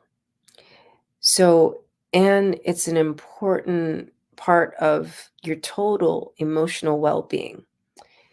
And so let's talk about what that personal development team um, can look like, and what does it mean to have an embodiment coach. So throughout the time that I've been speaking with you this evening, I've been mentioning different ways to self-nurture as a CEO, right? And one of the main ways that you can nurture yourself is to be taking really good care of your body. There's so much more in the world above and beyond yoga and meditation and hiking. And I know that we've all grown to love and cherish those things. And I'm so happy that it's supporting the businesses of all the many yoga instructors and meditation leaders that may have been struggling in business previous to COVID. And for your consideration, there is a whole wide world of ways to be in your body.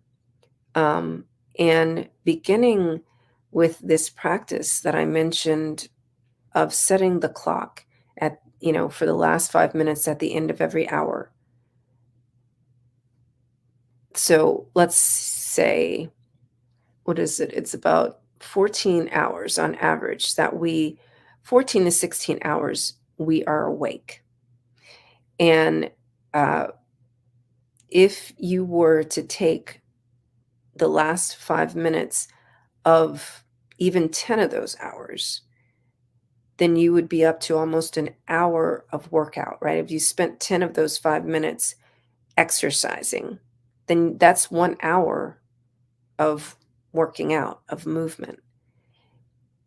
If you were to take the other 6 and did some form of meditation or visualization or breath work, then that would be giving you about 30 minutes of spiritual nurturing.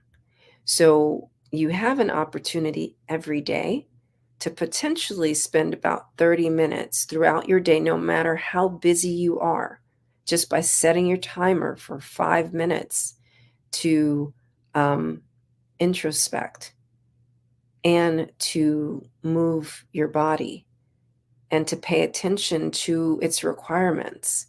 And you may not be able to detect that without the help of an embodiment coach. So what's an embodiment coach? An embodiment coach is exactly what I'm describing. Someone like me who helps you to be with and in your body, understanding like when you have knee pain, that sometimes you're being a little bit too much in your ego, right? So pain in your knee is related to pride and ego. And maybe you're being very dogmatic that day, and you're just telling people, that it has to be a certain way. And now your knees are hurting you, or maybe you're not asking for help, or you're not using your support and your back is hurting, right? And so if you're paying attention to those things throughout the day and working with an embodiment coach, then you can learn how to release that and let that way of being go during the day, So in the moment, before you're creating a crisis, both health and business crisis for yourself, you'll be in the awareness of how to pivot, right?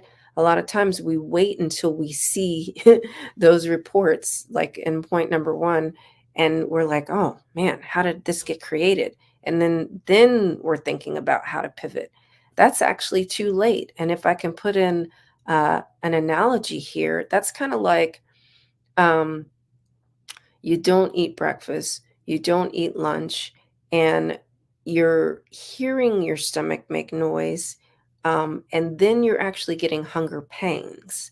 But before all that, you were thirsty, you were getting a headache, you were feeling weak, you were starting to be cranky, you're starting to be irritable. So your body's been sending you signs and alerts all day long, but you weren't paying attention because you had to get something done, right? And so you've entrapped yourself in a certain way of being that causes a physical crisis, which exponentially causes a person or a business crisis, because now you cannot think clearly and you cannot function well, and you're not being nice with people.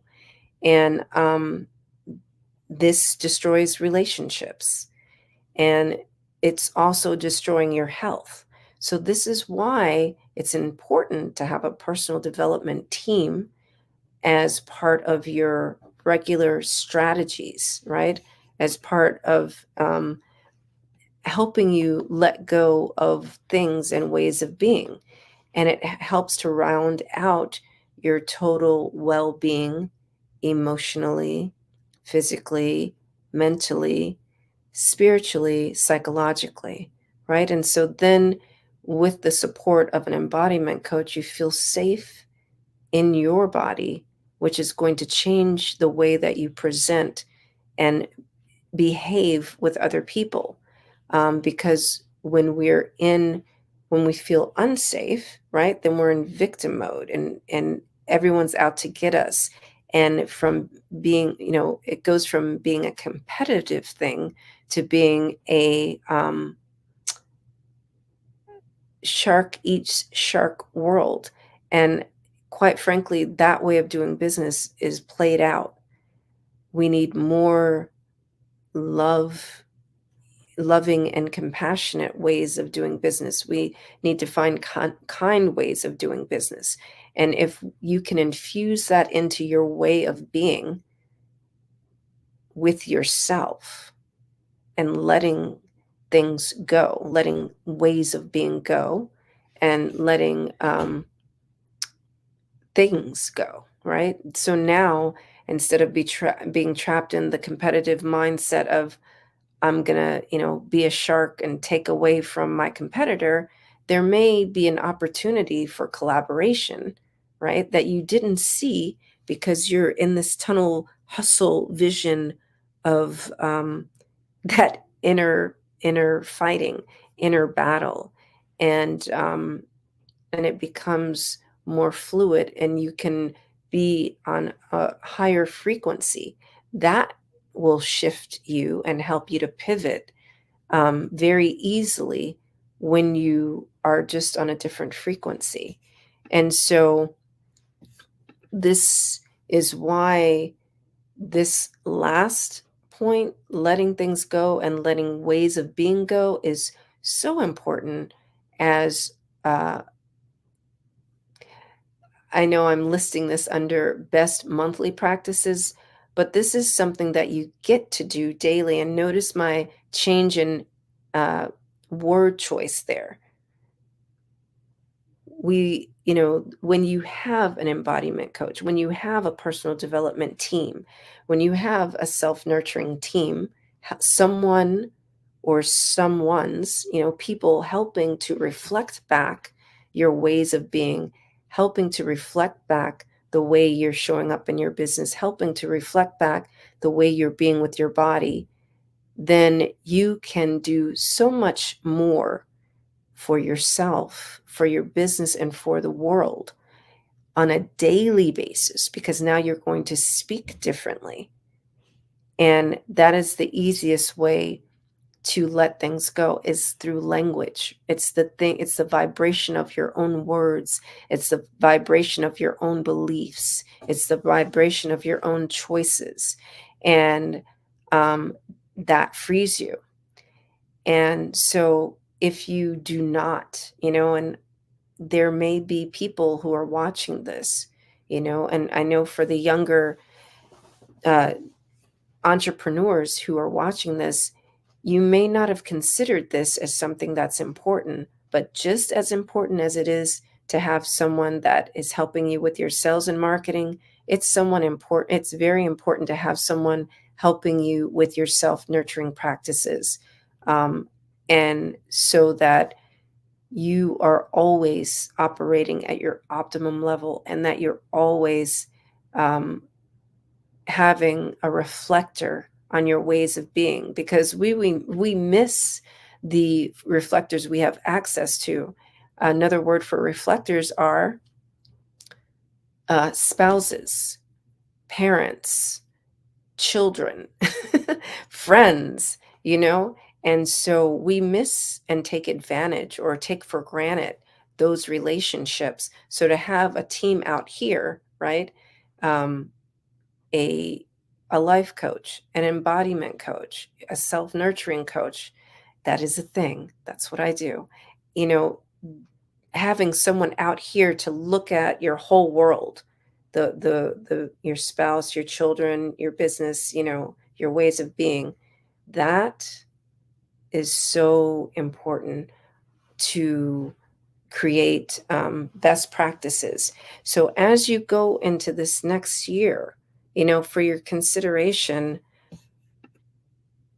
if there are reports that you're not looking at, review them, all of them, all the ones that I suggested, and find out if there are others that I didn't suggest that matter to you and your business and your way of doing business. And from those reports, learn, be tracking the strategies that are working and track the strategies that are not working, and make a plan to change in the next quarter. Be agile. Don't keep yourself stuck. Don't keep your business stuck. And most importantly, in those strategies, make sure that you've got personal development strategies. Make sure on your financial reports that you have a line item for personal development and for self-nurturing. And the personal development, I didn't mention this before, can also be conferences that you go to. So there, it can, they're conferences for industry, but there's also personal development conferences. And perhaps you go to so many conferences for your industry that what you really need is to go on a retreat, right?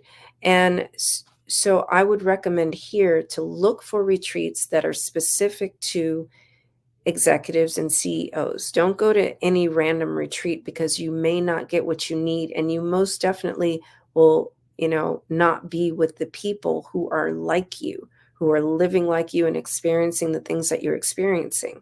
So you want to make sure that you are budgeting for personal development, that you're budgeting for also above and beyond going to retreats. You want to have a coach, an embodiment coach, or some type of self-nurturing coach. And the final point that I also made was letting things go. Just let it go.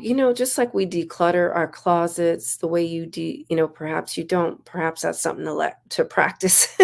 But decluttering your closet, decluttering your storage area, decluttering your storage facility. If you're just like, what, I've got too much here in my storage room, I'm going to get an offsite storage facility. Perhaps if you're in the practice of letting things go, maybe there's an opportunity to even let the storage facility go, because letting things go physically and letting things go mentally and emotionally all reflect in your ways of being, and your ability to let things go where it really matters.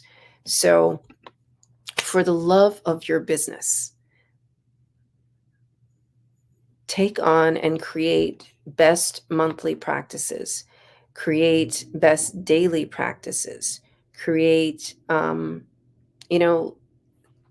some strategies. Like I mentioned, one of the things I do is I give a theme for every day, right? So like yesterday was Take Pause Tuesday, so I remind myself to take a pause, and it doesn't have to be a long thing. Taking a pause looks like this.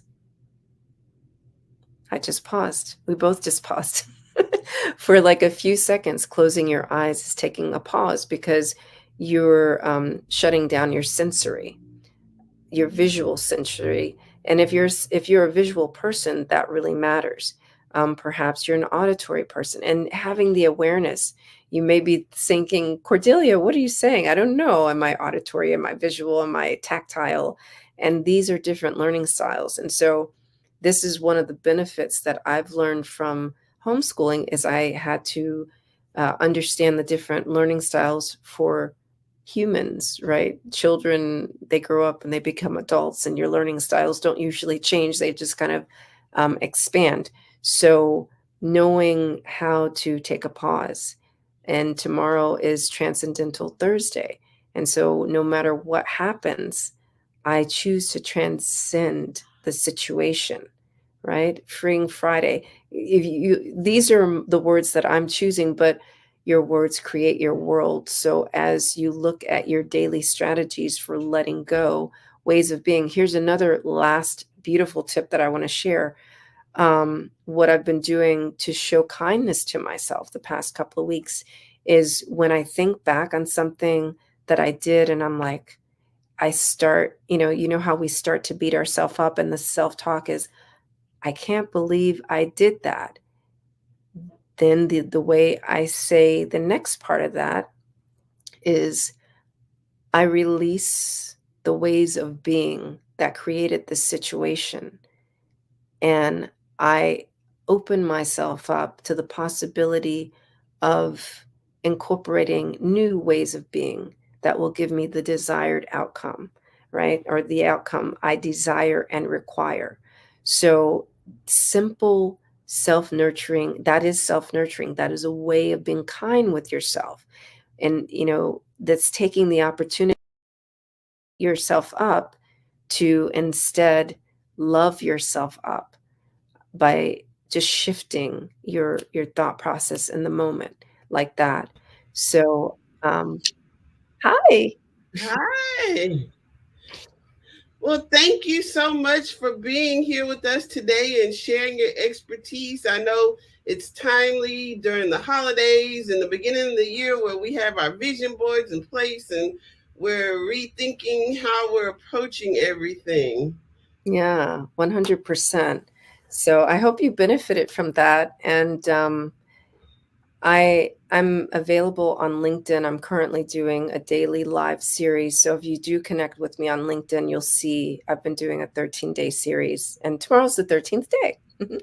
Well, absolutely. Thank you again. Absolutely. This is Common, and we'll see you on the other side. Every dollar counts. So we want to remind you to donate to the Scholarship Fund. We want to thank our Black Business Expo USA sponsors for December 2023. NC 100, Moody Capital Partners, Suede Soul, Lotus Risset Coaching and Training, Hello LLC, Carolina, Virginia Minority Supplier Development Council, Step Management, Barbara H. Smith LLC, Margie McLean Foundation Incorporated, 5-Star BDM Media, Genius is Common, Earth Essentials, Mullane Shania Global, the Executive Women's in Success Institute, the Quality Coaching Company, Superwoman Business Services, Creative Force Studios, Lee Entertainment, Artistic App Design, Black Business Expo USA, Genius is common, and I'll see you on the other side. Hello, this is Israel, and I am CEO of Daydreams Interactive and author of Princess Planet. So, genius is common, and as a kid, I love to daydream. Even as an adult, I love to daydream. And when my daughter became 6 and loved princess characters, but we just could not find the diversity that showed her, we created our own characters.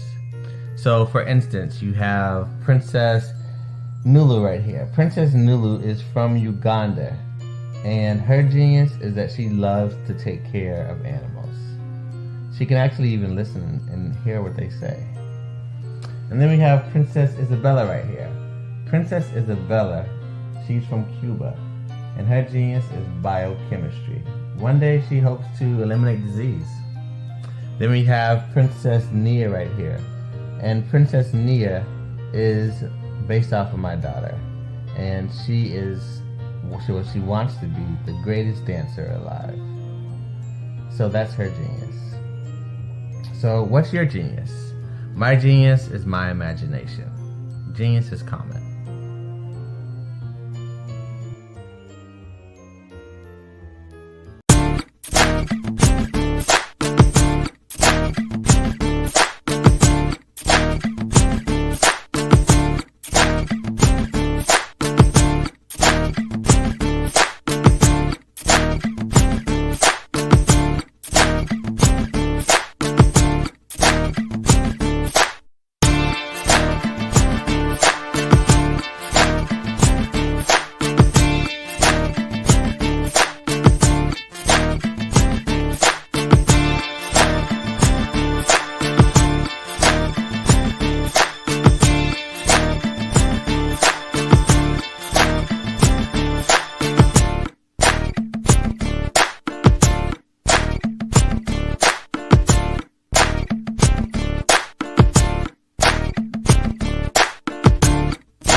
Guys, my name is Caden. I'm the CEO of Caden Teaches, and my genius is teaching kids about financial literacy. Throughout my financial products, such as my financial flashcards, my activity book, and my newest project, my financial bus, which I bought. And on the bus, it has a mock bank where kids will learn how to deposit and withdraw money, a mock grocery store where kids will be able to learn how to have a family budget, and a mock stock exchange where kids will even be able to learn how to invest in stocks. Now, I decided to start teaching kids about financial literacy because I find that most kids graduate high school without even knowing the basics about financial literacy. And I feel if I were to teach kids about financial literacy, that I would be able to help kids tap into their genius. And I actually learned about financial literacy to my dad because I would go to business meetings with him, and I would always see that they were talking about financial literacy. And at that point, I didn't understand what financial literacy was. So I took it upon myself to learn about financial literacy and teach it to kids in a way that they could understand. But I want you guys to help me help kids tap into their genius by going to my website, cadenteaches.com, and you can sew into me in my financial bus by going to my GoFundMe link. And remember, if Caden can, you can too. Because genius is common.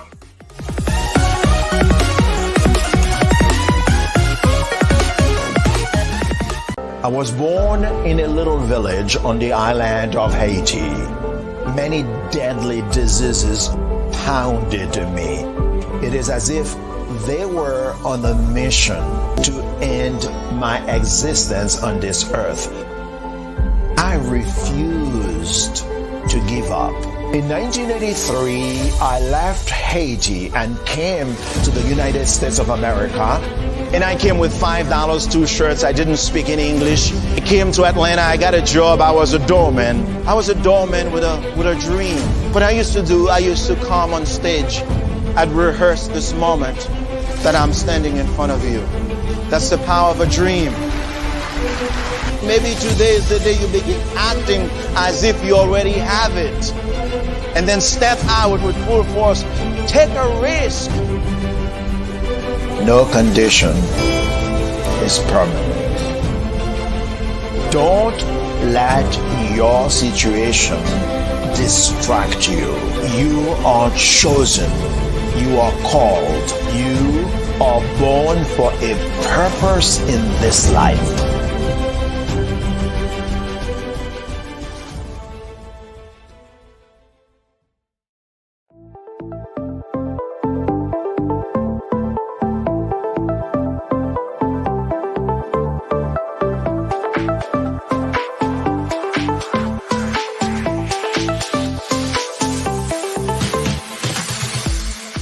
You need to be messaging and communicating to a lot more folks and getting them committed to you as a brand and feeling that you are trustworthy, as a subject matter expert, and for their needs and their pain points. That says, look, here are my pain points. Here's the problem that I have that I don't want, or the benefit that I want that I don't have. And Grant and Sydney understand that and are giving me information to be able to assist, in my eliminating those pain points.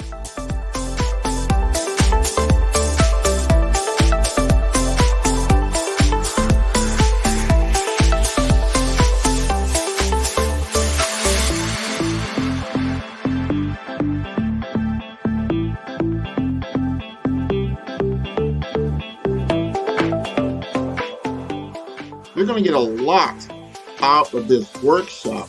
We're going to show you ways that you can begin to look at this particular problem, that you can apply different formulas, techniques, and skills. They're going to get you to that next level. And then you'll understand the value that we're bringing.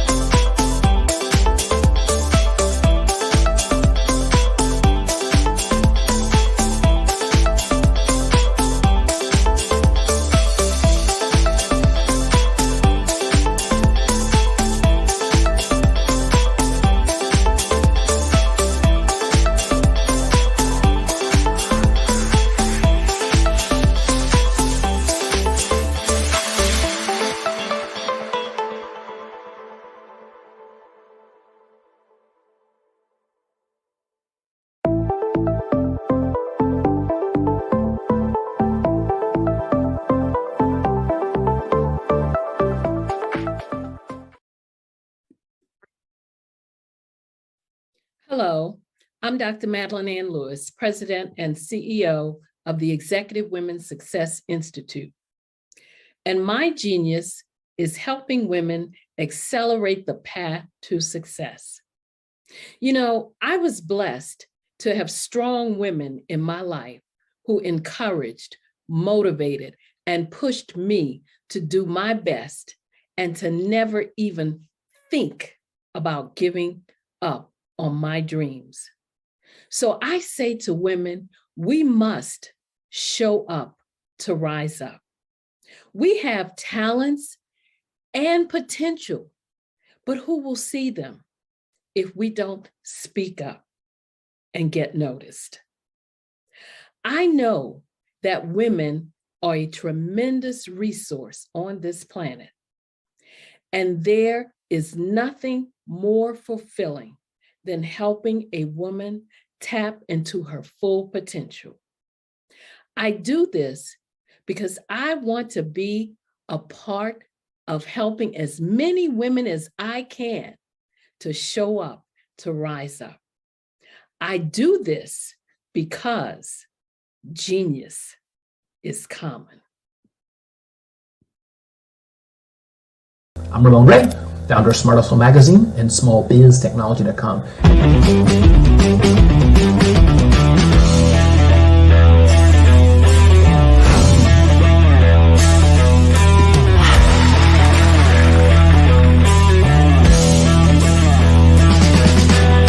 You're here today to celebrate small business success.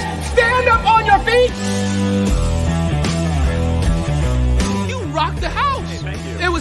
didn't we learn? For me, success comes from failure. One thing not to do is shake somebody's hand like this.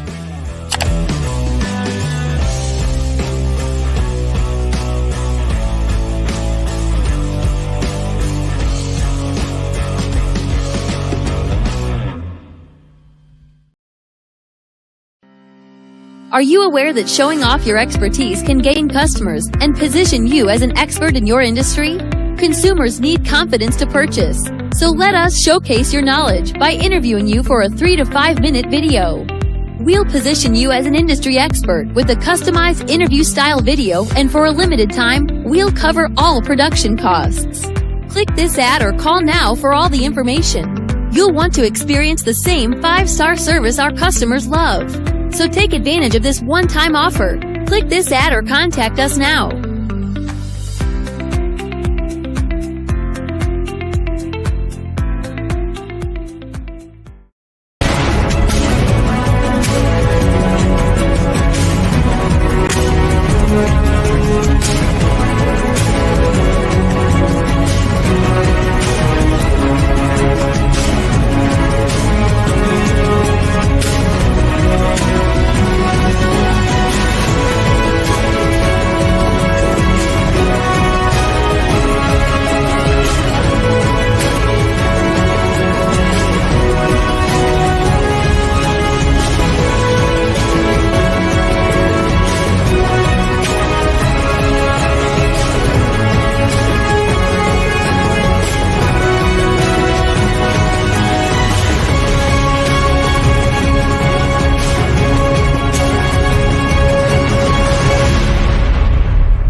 Building relationships to get you known, get you connected, and get paid.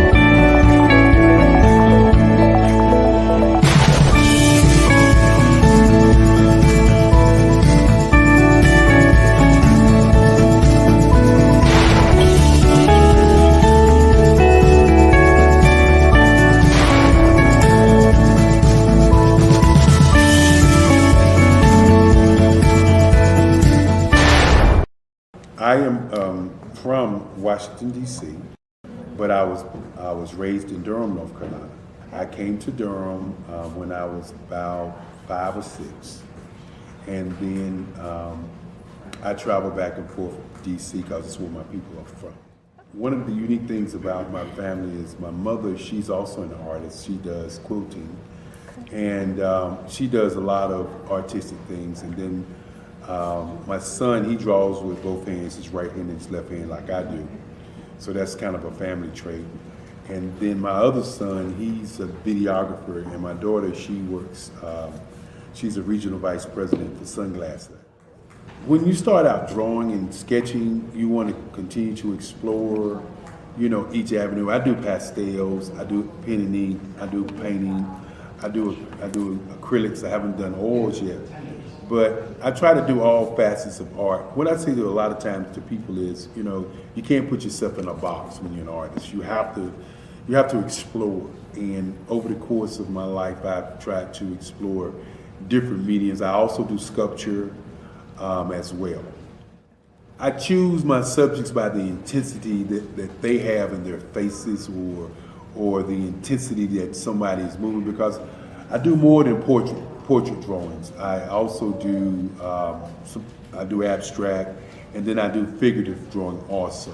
Well, what happened in this particular show is that I started out trying to come up with something that would be a little bit different than what everybody else is doing. So I was working on a Barack Obama show, and they wanted me to do some paintings of Barack. And so what I did was, because of the deadlines, I kind of did it kind of fast. And then I realized when I was doing it fast, I enjoyed it. And so then I started doing other pieces the same way, and I started to enjoy those pieces also. And so I came up with this particular style, and it's a style of lines and colors. And what's interesting is that when I was in college, I did a show called Lines, Colors, and I talked about the boldness of the blacks, the hotness of the whites, and this is how this has come about, later on in my life.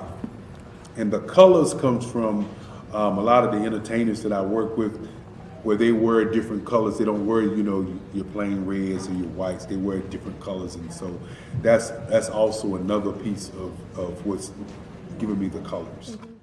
The subtitle of this show is Faces That Speak Life. That's real critical.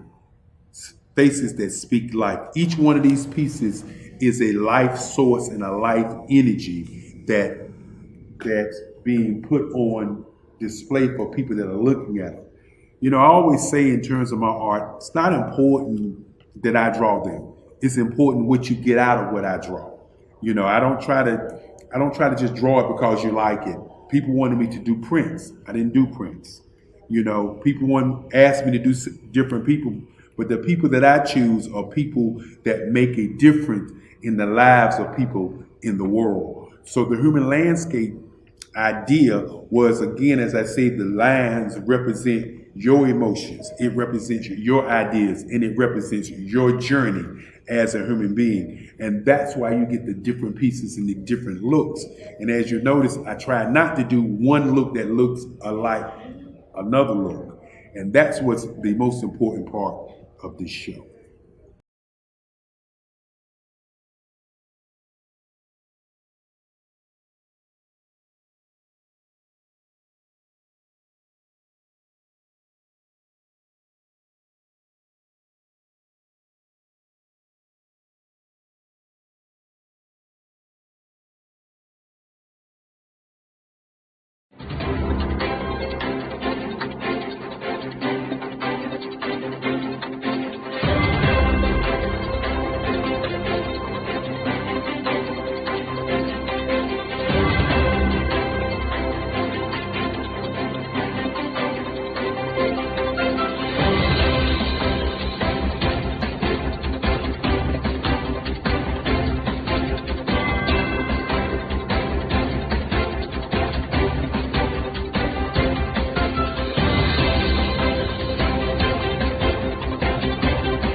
Dr. Eric Kelly III and a host of phenomenal speakers from all around the globe for this 7-day virtual event that you don't want to miss.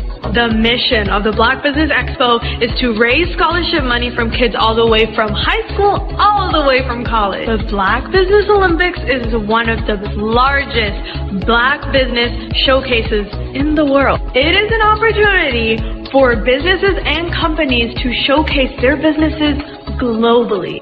We are going to be giving away laptops up to $5,000 away to students.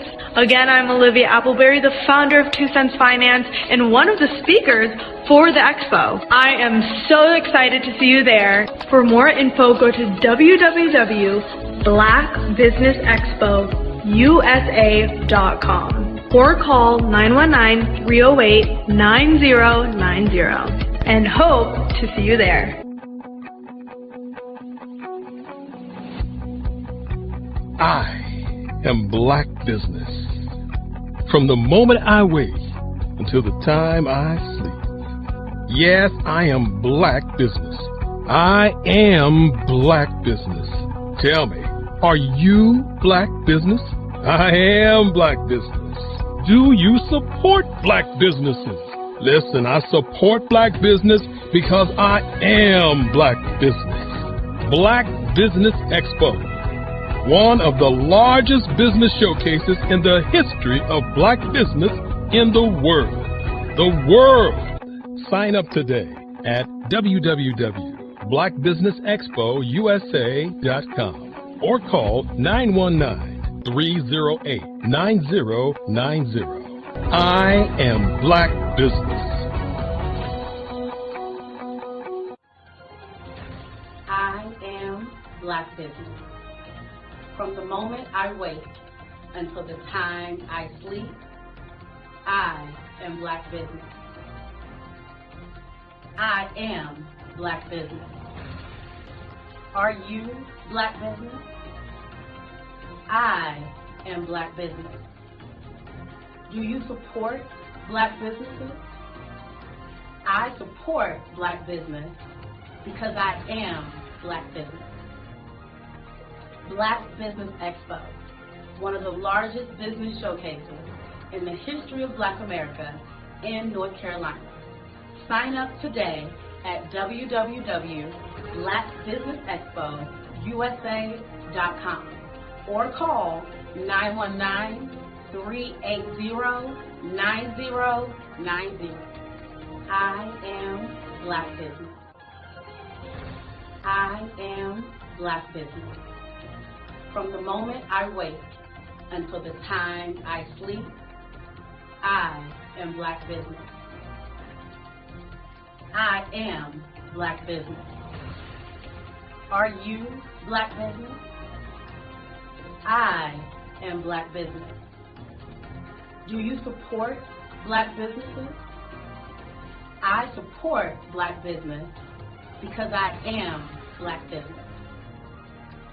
Black Business Expo, one of the largest business showcases in the history of Black America in North Carolina. Sign up today at www.blackbusinessexpousa.com or call 919-380-9090. I am Black Business. I am Black Business. From the moment I wake until the time I sleep, I am Black Business. I am Black Business. Are you Black Business? I am Black Business. Do you support Black businesses? I support Black business because I am Black business. Black Business Expo, one of the largest business showcases in the history of Black America in North Carolina. Sign up today at www.blackbusinessexpousa.com or call 919-380-9090.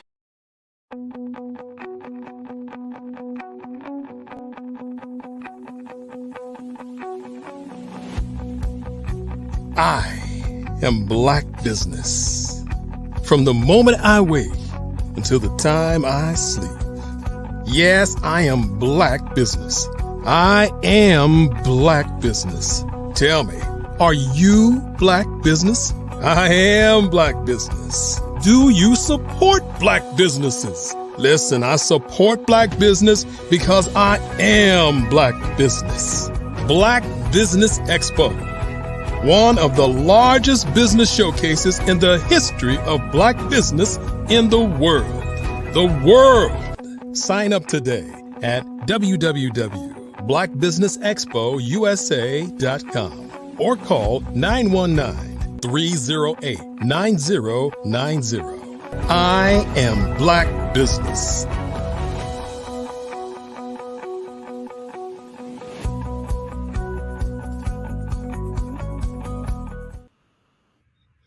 Good evening, business owners, entrepreneurs, thought leaders, and corporations.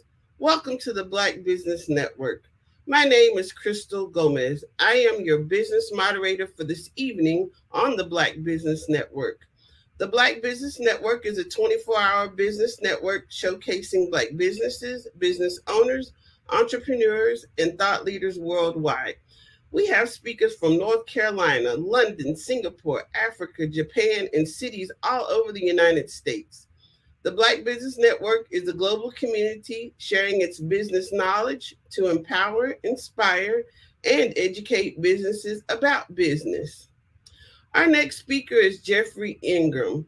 Mr. Ingram is a fervent advocate for personal and professional development and stands as a beacon for transformation. With a diverse background as an entrepreneur, manager, and pastor, he is exceptionally gifted to guide others as a transformation coach, corporate trainer, and growth strategist.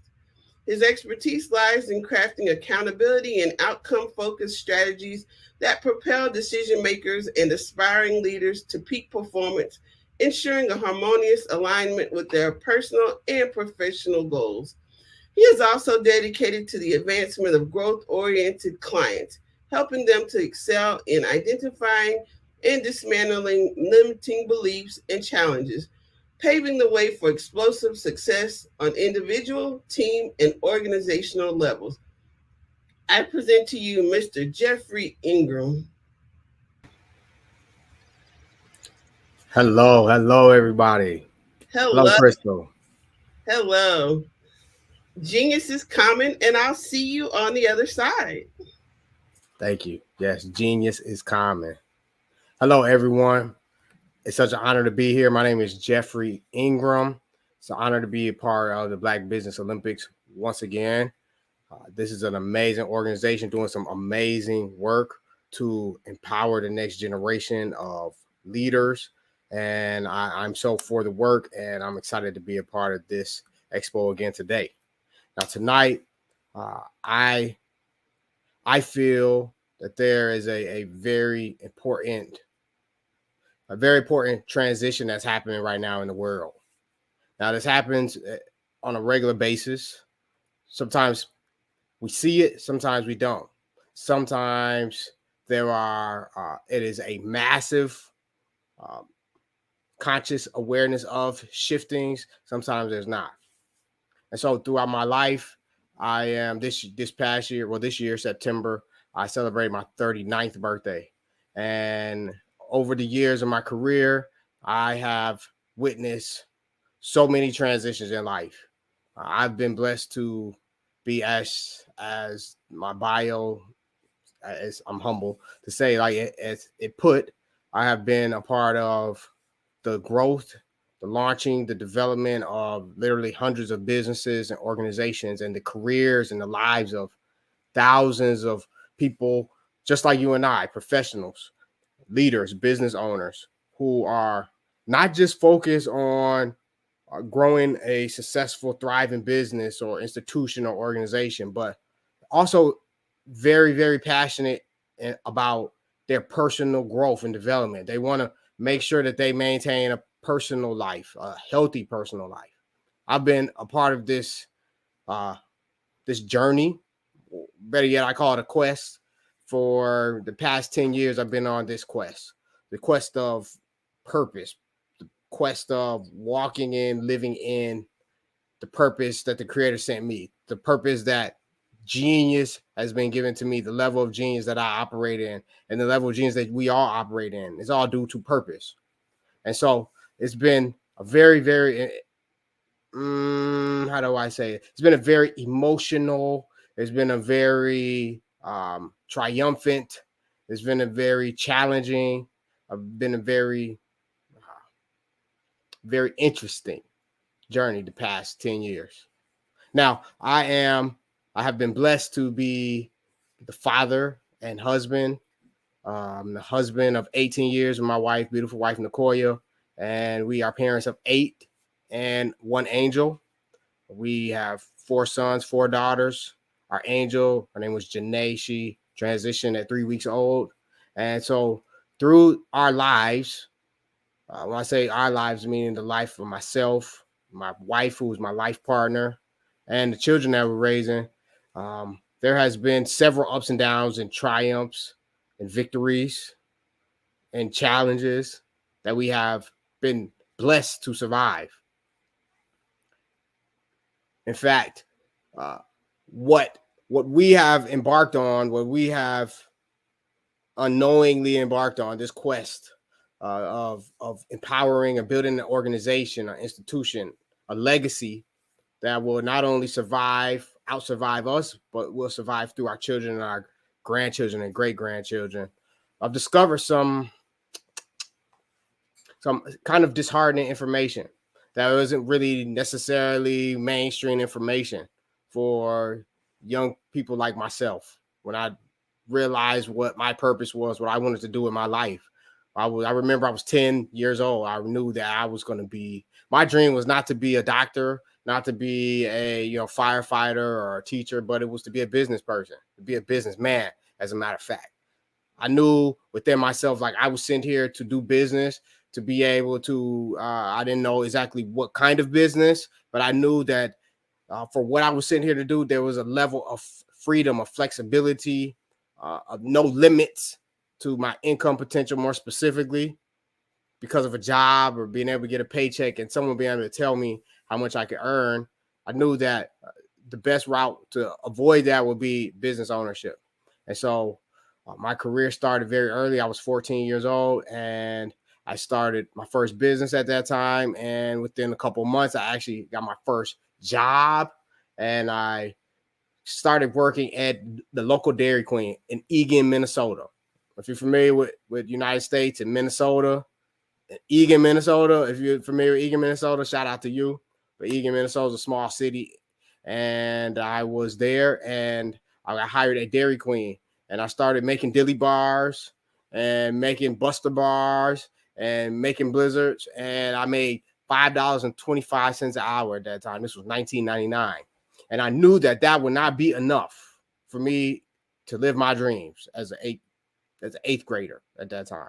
My dream as an eighth grader was to be a successful business owner. So I had a candy store in my neighborhood that I was managing, and I managed my mom and sisters while I went to Dairy Queen to work so that I could earn enough money so I could buy my own clothes, my own shoes, so that my mom could have the freedom or liberty to not have to worry about buying me new shoes or have to worry about me asking her to buy me new clothes. And so I did not know that was how my quest would start. And at $5.25 an hour, that's a lot of hours I would need to work in order to make that $120 I need for those brand new Reebok Allen Iverson shoes. So I asked my supervisor, what do I need to do to make more money? Like, how do I make more money in this space? And after a short chuckle, he said, well, at 14 years old, you can only work 12 hours a week. And a lot of limitations. I said, I understand limitations, but what can I do? What can I do? And his answer was, well, if you're a trainer, you can get paid more. You get 50-cent raise for being a trainer. I thought about it. 50 cents. 50 cents is not a lot of money. 50 cents actually reminded me of the very reason why I said I wanted to be a businessman, so that I wouldn't have the limits on my earning. But I said, you know what? Train me to be a trainer. I'll be a trainer for that 50 cents an hour. And so I focus all of my energy and my attention on becoming and being the best Dairy Queen crew trainer that existed ever. So I learned how to make those dilly bars in a different way with a different intensity, because this 50 cents an hour is going to help me get my shoes quicker. This was going to help me relieve my mother of the stress of buying me shoes and clothes and asking me and hearing me complain about how people make fun of me for the clothes that I have. Like, this was bigger than that for me. And so that began me on my quest. And that by that summer, by that June, I was a certified trainer, and I was training students that were older than me, people that were in high school, even some people that had already graduated high school, that were in college, that were coming for their first job. I was their gateway. They had to learn how to make those dilly bars, how to make that blizzard, how to make sure when they dip that blizzard upside down and that spoon sticks out of it, it doesn't fall out. That was my responsibility. And I took very great passion in that. I took pleasure in that job. And it positioned me for what I do now, for me to stand before you as I do now today, as not just a trainer, but I'm actually a certified master life coach and leadership coach and trainer and a business consultant. And so as I have been working with literally, again, thousands of professionals that have been on their journey to their jobs, to be the best in their position as a manager, as a cashier, as a business owner, as a life coach, whatever that is. As I've done that, I've helped literally hundreds of people. There's something that I've discovered. Like, there is a major challenge that every organization runs into. Everyone that is on this quest to be the best they can, for whatever reason they're on this quest, whatever reason they're on this path of employment or self-employment, right? But there's a challenge that they all face, that every organization faces. And it's interesting, after working and being in leadership positions in multiple industries, that there is something that everyone has in common. And so you wonder what that thing is, don't you? I hear you asking. I'm glad you asked, right? See, what I've discovered, the most common challenge is not necessarily, most people would think it would be to get more sales, increase sales. That's definitely a challenge, right? To actually increase your market share with an organization. That is definitely one that is pretty common, but I've discovered that there's a lot of organizations that are not necessarily looking to increase sales, surprisingly enough. Right? There's a lot of organizations and institutions that exist right now that are not necessarily looking to increase their market share, interestingly enough. But what is it that they do have in common? What is the challenge that they do have in common? Well, since you asked, I thought I'd tell you. Right?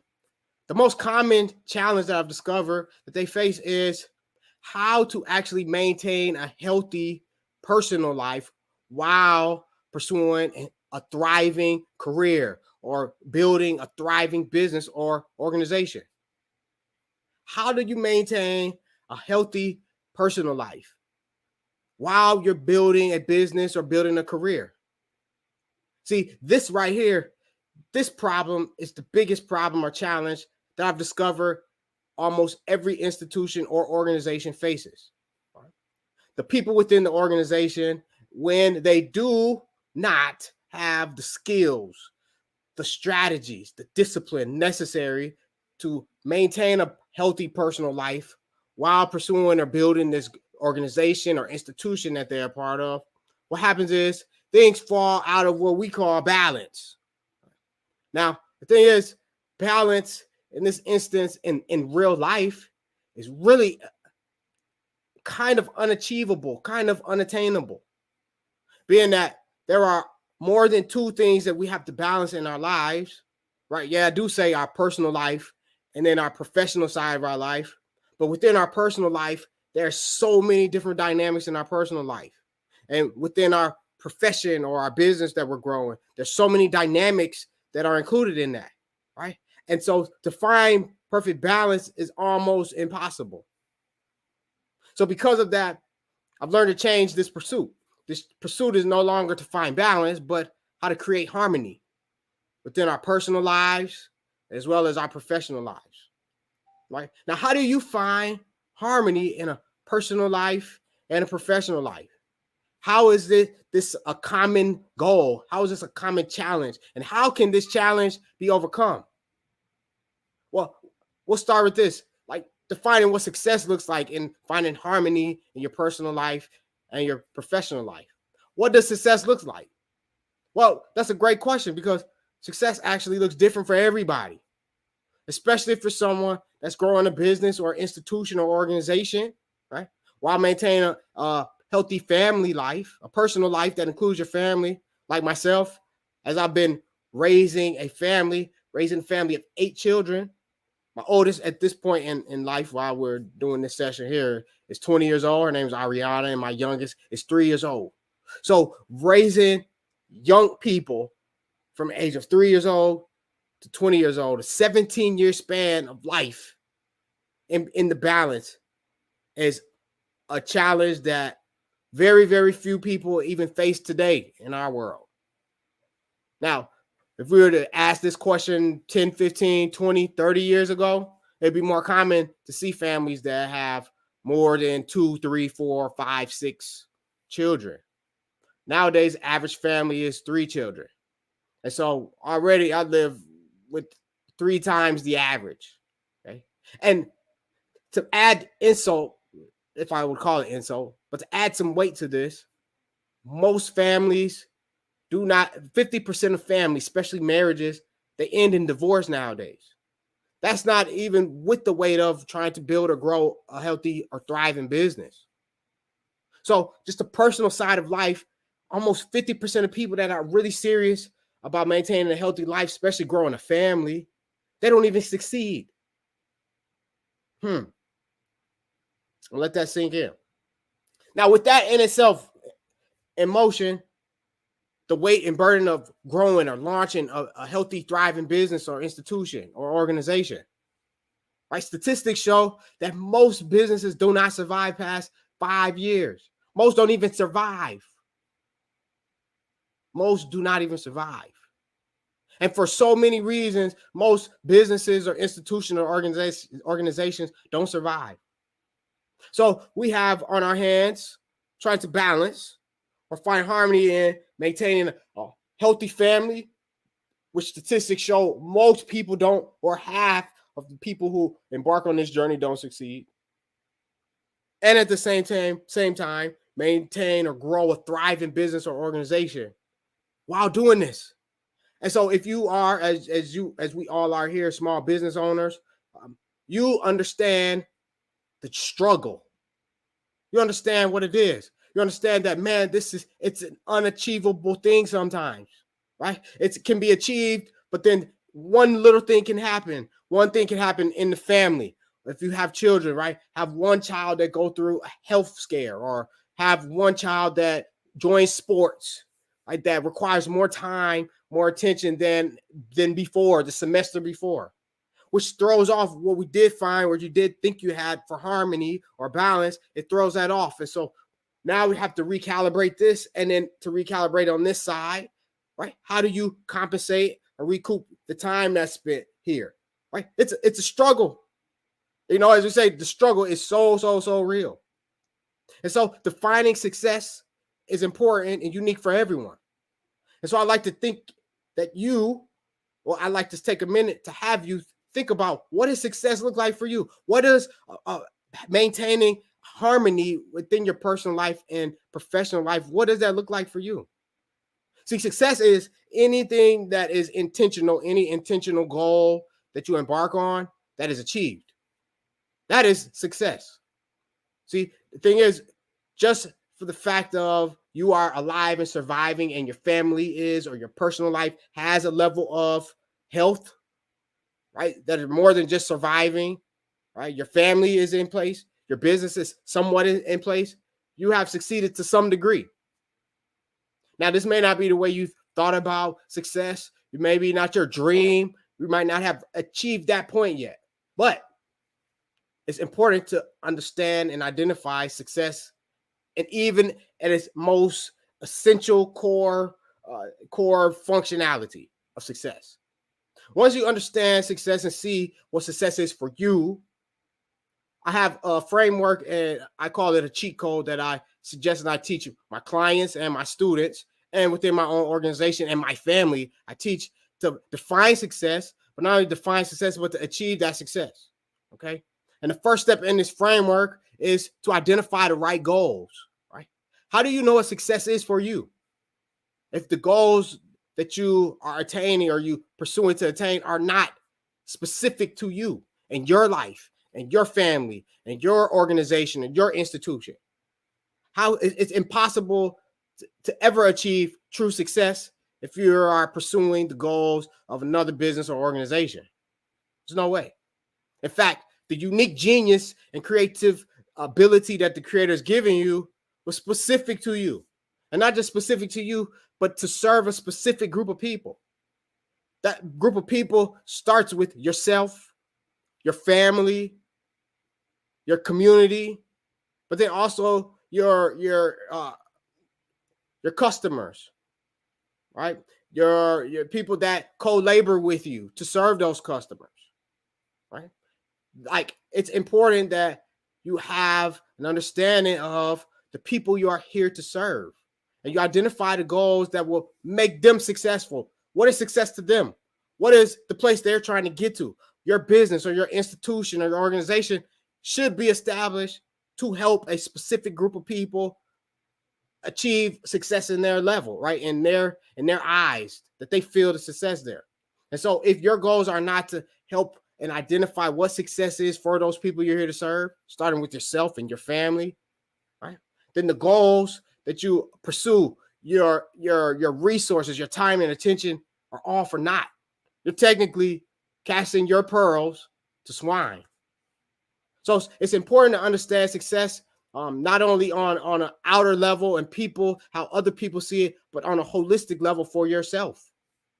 Holistic, meaning whole, meaning that you understand and see that everything is integrated in a part of a whole, the whole you. There are components and dynamics to you, to each of us, that are so important that if we don't find success in our development and growth on a holistic level, it is impossible to even know what the right goals are, or pursue those goals, or achieve those goals on a holistic level.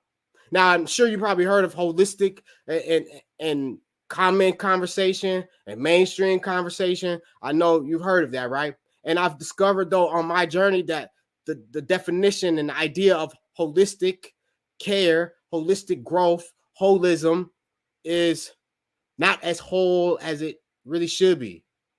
That there are some pieces, some components that are not a part of our idea of holism or holistic care, holistic growth, holistic development. Now, usually when we hear holistic, we think of holistic growth or development, I should say. We usually think of mind, body, soul. Those are very important, three important components to the whole human being that we are. But those are only three of them. And I discovered that there are actually three more components that are usually missing. And see, when I discovered these three other components for myself, I became intentional about my development in these areas as well as those other three.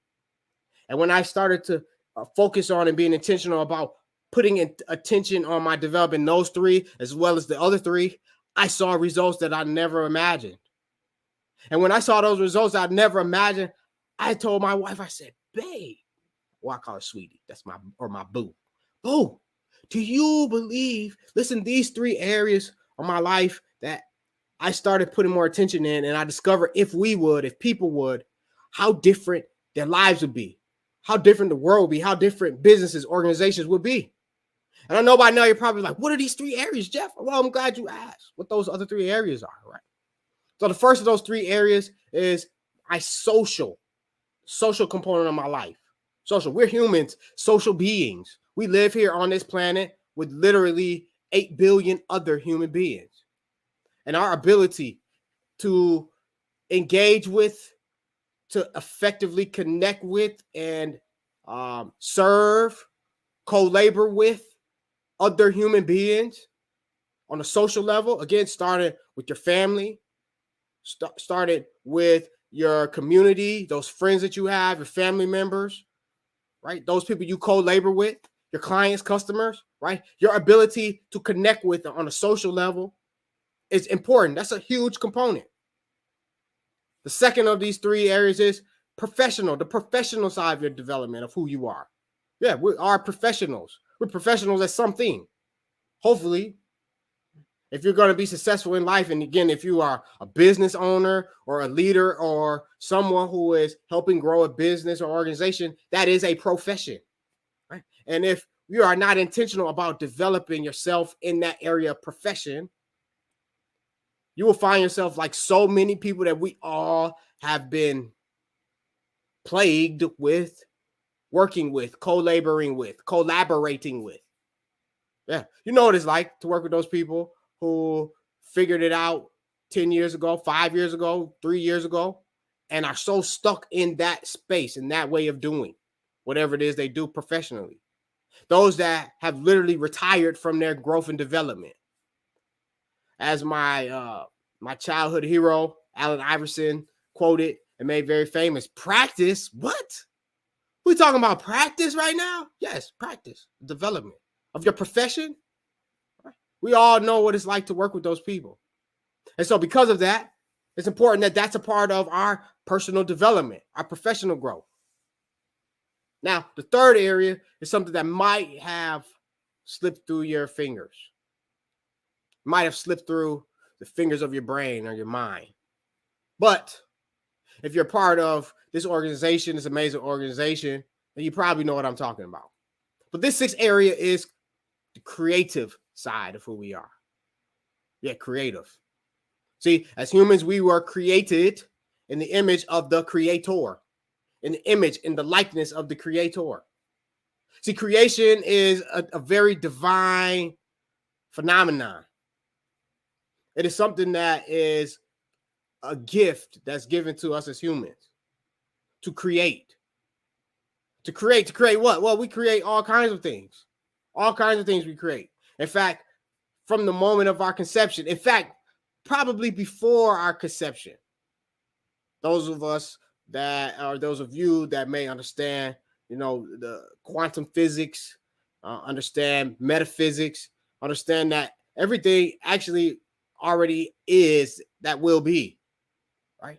But we understand that we are created. We are actually sent here with a purpose and given gifts, given genius to actually bring about, to create a new reality while we're here on earth, right? Some of us have discovered our creative ability, and some of us used our creative abilities intentionally. Some of us are very intentional about our creative expression. Some of us may not have the same, creativity comes to play. It may not have the creative ability, but have an appreciation for the creative abilities of others. Wherever side of the spectrum you may be on, I tell you, you actually are a creator. You are a reality creator. You have been always creating reality. Right? And so when I became intentional about developing, using my creative abilities, been intentional about expanding those. When I became intentional about teaching my clients and my students to focus on intentionally tapping into your creativity, expressing yourself, things that you may learn in a creative way. See, it changes everything, literally. Studies have shown those that use creativity to learn, to express and regurgitate what they've learned, they actually learn what they learned sinks into their mind even deeper. See, creativity is, again, a divine gift that the Creator has given humankind.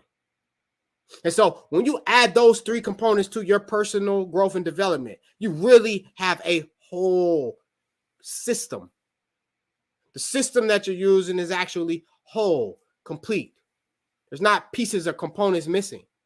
So these 6 areas of personal growth and development that is imperative that we are intentional and consistent about growing in are our mental, our spiritual, our physical, our social, as well as our professional and our creative. And I have discovered that those institutions, those people who are intentional about their consistent growth on a holistic level, those are the people who also find it easier to maintain harmony in their personal life as well as their professional life. Those are people who find new ways to actually go about solving the problems they had on yesterday or yesteryear. Okay? When you're on the quest of consistent, intentional, holistic personal growth, there are very few areas in our life that continually remain unserved or underserved, that do not produce the kind of fruit that are necessary to produce joy or the peace or the success that we're looking for, or the people that we're here to serve are looking for. It's important, it's imperative.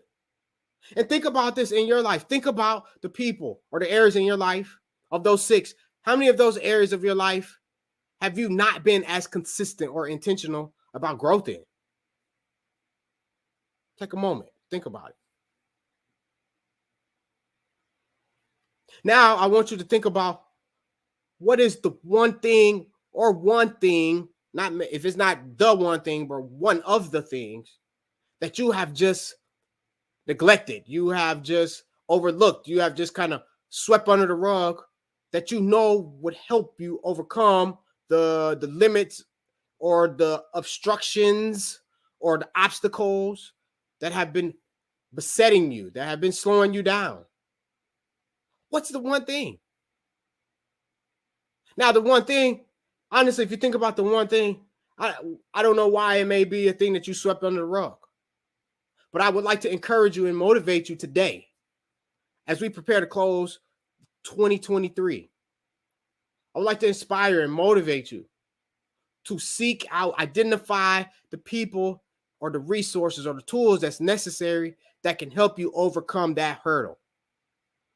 Perhaps it's someone that you need to have on your team that can help you overcome that. It may be having a coach, hiring a coach that can help you pull something out of yourself that you couldn't pull out of yourself. It may be reading a book, maybe taking a course, and maybe, I'm not sure what it is, but I encourage you to spend some intentional time to think about what could possibly be the thing that could help me overcome this. One question I ask my clients on a regular basis on our onboarding calls when we take on a new client is, what is one thing that if you could snap your fingers, you could have someone like a genie or whatever you want to call it that could come and make your life so much easier? What is that one area? What is that one thing that you would have someone come in and do? What's that area? Take a few moments to think about what is, if I could have someone come in and help. What is the thing? What's the obstacle? What's the giant that's there? And the reason I ask this question in this way is so that our minds can look at it as an overcomable situation. Instead of looking at it as a giant that cannot be overcome, that it is overcomable. I just need to bring something or someone else in to help. See, once you do that, then you could discover one of the mantras that I have adopted and I started teaching my friends and family and friends, clients is, we already have access to everything we need. You already have access to everything you need. When you think about your problems or situations in a way of, hey, what or how or who is it that I can bring on board to help us achieve this goal, everything changes. Everything changes, yes. So as I prepare to close tonight, I want to remind you and I want to inspire you to take a moment or two or 3 or 10 or 20, as many as necessary on here today between now and the closing of this year, 2023, to become intentional. Identify the right goals for yourself and your organization and your institution. What are the goals you need to be achieving, right? You need to be pursuing. What do you need to bring on board to make sure that you're growing consistently, holistically, okay? Then I want you to create, when you bring on those things, right? Bring on those resources, those people. Create a strategic plan, a plan that's very strategic to actually help you achieve that goal. Sit down with those people. Sit down with this information and create a plan of action, some steps that you can take, right? Now, maybe the step may not be for you to embark on to chew the whole elephant, but the step you can take is to help someone to help you chew, okay? But create a strategic plan. And once you create that strategic plan, I want you to be consistent and persistent about executing that plan with excellence and consistency. Yes, that plan. Again, if that plan is not holistic, if it does not encompass all the areas that have to do with your life, your business, your institution, or organization, you don't have a strategic plan. And unfortunately, your chances of achieving that goal will be limited. But the good news is you do not have to live that way. You do not have to be doomed or bound to the limited success or goals or achievement that you or many other people that are in this same struggle of maintaining a healthy personal life while growing an institution or a healthy, thriving business. I want to encourage you, you don't have to do it. You don't have to struggle again. You don't have to. In fact, if you do continuously, unfortunately, it's at your own will. And so my hope and my goal and my prayer for you today, as you listen to this, as we prepare to close for the night, to remember that you create reality. Remember that the Creator created you with intentional purpose, a specific purpose, with genius living inside of you, living inside everything around you, and that you would tap into and learn how to harness the super ability that the Creator has given us to create reality, to change reality, to make things that did not exist before, to make them exist, or to reshape and reframe or recreate things that we thought were never, ever possible, but to see it and manifest it into reality. Once again, ladies and gentlemen, my name is Jeff Ingram, and I'm so honored and excited for this opportunity to be here with you, to encourage you, to empower you, to create the reality that you were sent here to create. Thank you very much. On behalf of the Black Business Olympics, I'd like to thank you, Coach Jeffrey Ingram, for being here with us today. Could you please share with us where we can find you? Absolutely. You can find me online. You can find me on my website at www.icreateleadership.org. You can find me also on social media at the Jeff Ingram, TheGeoff Ingram. Also, I Create. Again, we are a personal and business development consulting agency, and you can find us online as on social media as well at I Create Inc. ATL. Genius is common, and I'll see you on the other side. Thank you.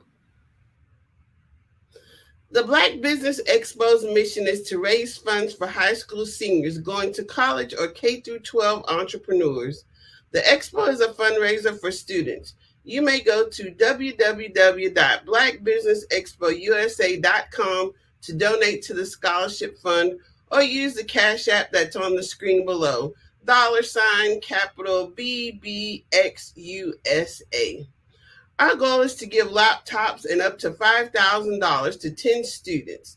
Students can register online at www.blackbusinessexpousa.com.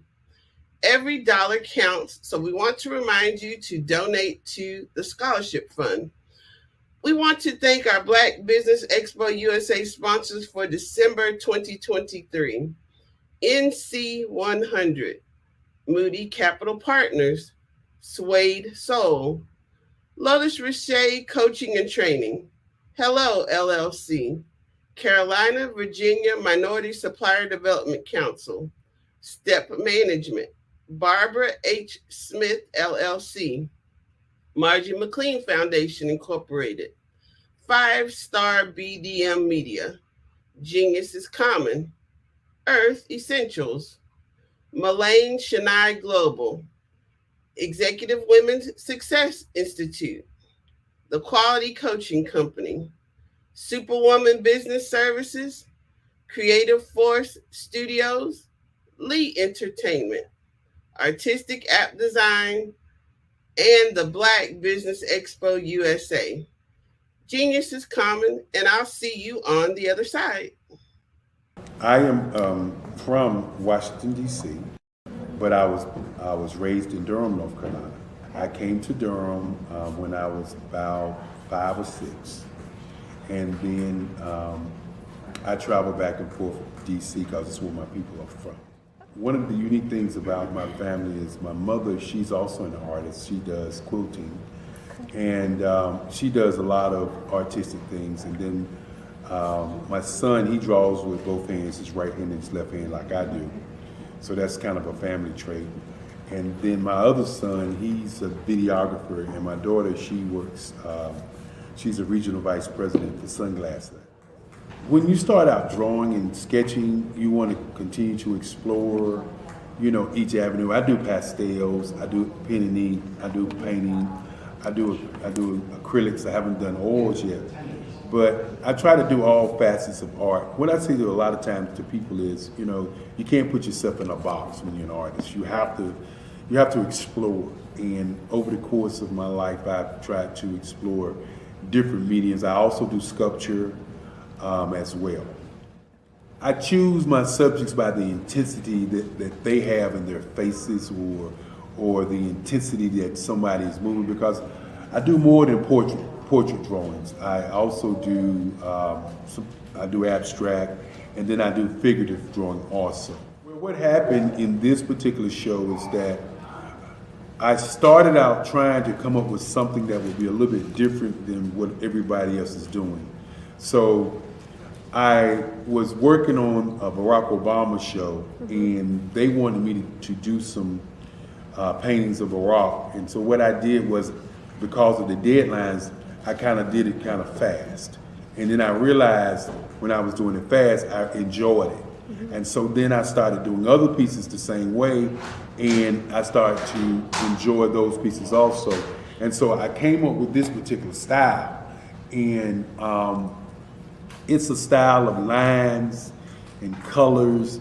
And what's interesting is that when I was in college, I did a show called Lines, Colors, and I talked about the boldness of the blacks, the hotness of the whites, and this is how this has come about, later on in my life. And the colors comes from a lot of the entertainers that I work with, where they wear different colors. They don't wear, your plain reds or your whites. They wear different colors, and so that's also another piece of what's giving me the colors. The subtitle of this show is Faces That Speak Life. That's real critical. Faces that speak life. Each one of these pieces is a life source and a life energy that's being put on display for people that are looking at them. I always say in terms of my art, it's not important that I draw them. It's important what you get out of what I draw. I don't try to just draw it because you like it. People wanted me to do prints. I didn't do prints. People asked me to do different people, but the people that I choose are people that make a difference in the lives of people in the world. So the human landscape idea was, again, as I say, the lines represent your emotions, it represents your ideas, and it represents your journey as a human being. And that's why you get the different pieces and the different looks. And as you notice, I try not to do one look that looks alike another look. And that's what's the most important part of this show. Artist to me is a creative.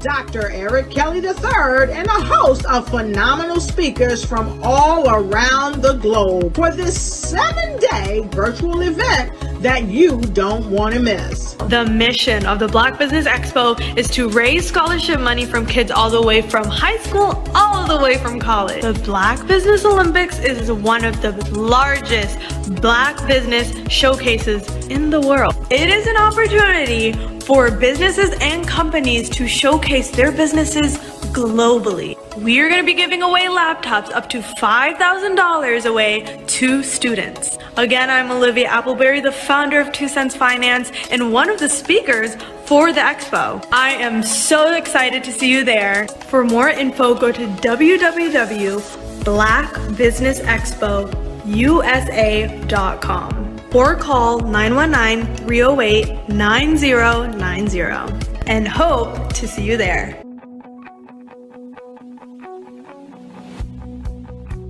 I am Black Business. From the moment I wake until the time I sleep. Yes, I am Black Business. I am Black Business. Tell me, are you Black Business? I am Black Business. Do you support Black businesses? Listen, I support Black business because I am Black business.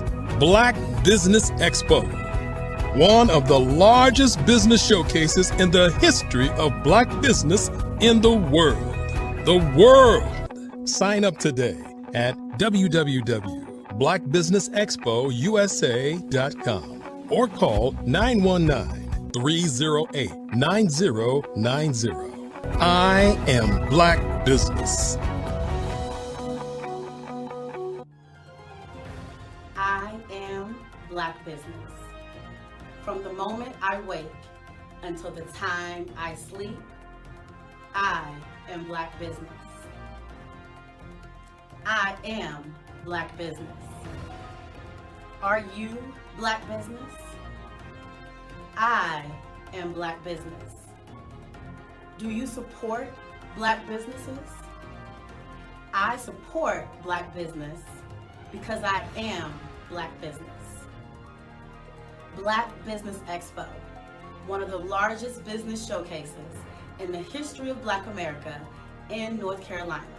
Sign up today at www.blackbusinessexpousa.com or call 919-380-9090. I am Black business. I am Black business. From the moment I wake until the time I sleep, I am Black business. I am Black business. Are you Black business? I am Black business. Do you support Black businesses? I support Black business because I am Black business. Black Business Expo, one of the largest business showcases in the history of Black America in North Carolina. Sign up today at www.blackbusinessexpousa.com or call 919-380-9090. I am Black business. I am Black business. From the moment I wake until the time I sleep, I am Black business. I am Black business. Are you Black business? I am Black business. Do you support Black businesses? I support Black business because I am Black business. Black Business Expo, one of the largest business showcases in the history of Black America in North Carolina. Sign up today at www.blackbusinessexpousa.com or call 919-380-9090. I am Black business. I am Black business. Did you know that approximately 333.34 million businesses exist today, according to a report from 2021? And you may be one of those businesses, or maybe you're not in the business market yet, but you're aspiring to be a business owner. Well, guess what? You're in the right place at the right time. Because let's face it, everything is about timing and opportunity. Hi, my name is Dr. Lotus Richey, and I'm the CEO and founder of the Lotus Richey Coaching and Consulting LLC, along with the Lotus Richey Ignite Show. 15 minutes of success with Dr. Lotus Richey, as well as books to boom your business and bring who you are. And today, I want to bring this amazing message to you about the Black Business Network and the Black Business Olympics. See, the Black Business Network and the Black Business Olympics is designed to help people just like you, that's right, that look like me, to take their business to the next level. Not just in your front yard or your backyard, but globally. The Black Business Network and Black Business Olympics is designed not to just help you survive, but to help you thrive. So join us today as we come together with businesses all around the world to support our students, our children, our young teens, our young entrepreneurs. What we do is we come together to help raise funds for students who are aspiring to be business entrepreneurs, who are aspiring and who are thriving in college. We endow them with a wonderful opportunity to gain scholarship of either a laptop or several thousands of dollars. And we invite you to help be a contributor to this amazing opportunity to help someone that looks just like you. So join us today at our website and let us connect with you and help you ignite and take flight in every area of your life on the Black Business Network and the Black Business Olympics. I'll see you on the other side.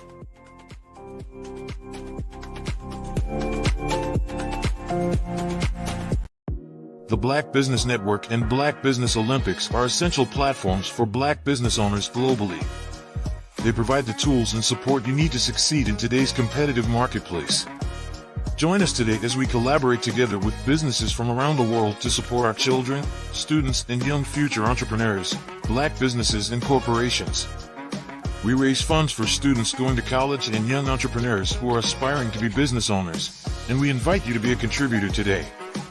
Visit the website www.blackbusinessexpousa.com to connect with and learn more about how the Black Business Network and Black Business Olympics can help you not only share your amazing business story to businesses, but also serve future generations. Hello, my name is David Jones, CEO and co-founder of the Hello LLC, where we help businesses build a culture, brand and experience, and leverage technology to pivot into Web3. Join the Black Business Network streaming live into Roku, Metaverse, STEM City, Black Multiverse Enterprises, Hulu, YouTube, iHeartRadio, Apple, Facebook, LinkedIn, Spotify, Twitch, and Google Podcasts. Tune in, turn on, and let's thrive.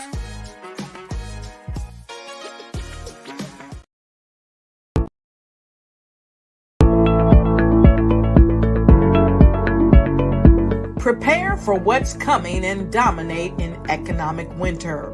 Stand strong and thrive by showcasing your great products and services globally through the Black Business Network and Black Business Olympics.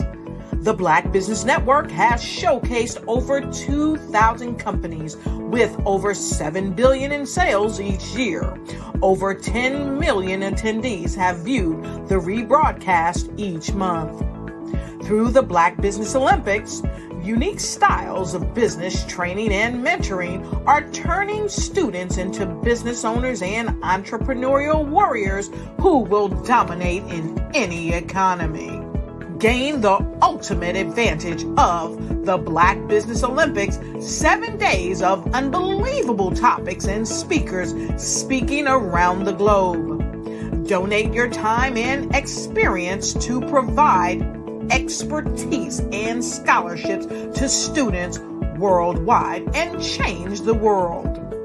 Now, more than ever, new insights, tools, strategies, and capabilities are needed. This is your chance for a major presentation to the world. Fill out the form and join the more than 2,000 speakers who have presented to over 200 countries. Join the Black Business Network streaming live into the Metaverse, STEM City, Black Multiverse Enterprises, Hulu, Amazon, YouTube, iHeartRadio, Apple, Facebook, LinkedIn, Pod TV, IBM TV, Spotify, and Google Podcasts. Sign up today. Spaces are limited, and we will see you there.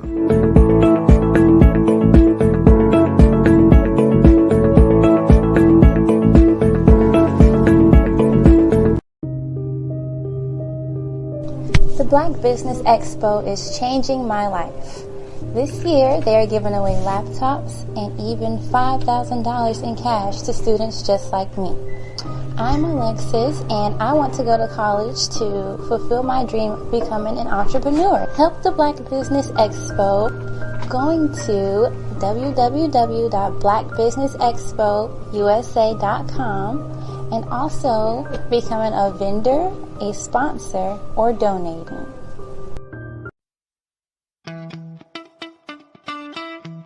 How many times have you been asked to help someone you didn't even know, a student, a business entrepreneur?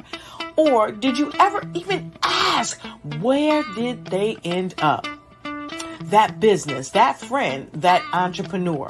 Well, just maybe they ended up in a gang, bankrupt, homeless, or worse, dead. Maybe they turned to crime, drugs, and alcohol. Did you ever wonder? Did you destroy their dream, or was your life always so easy? At the Black Business Olympics, we started a movement to help students complete.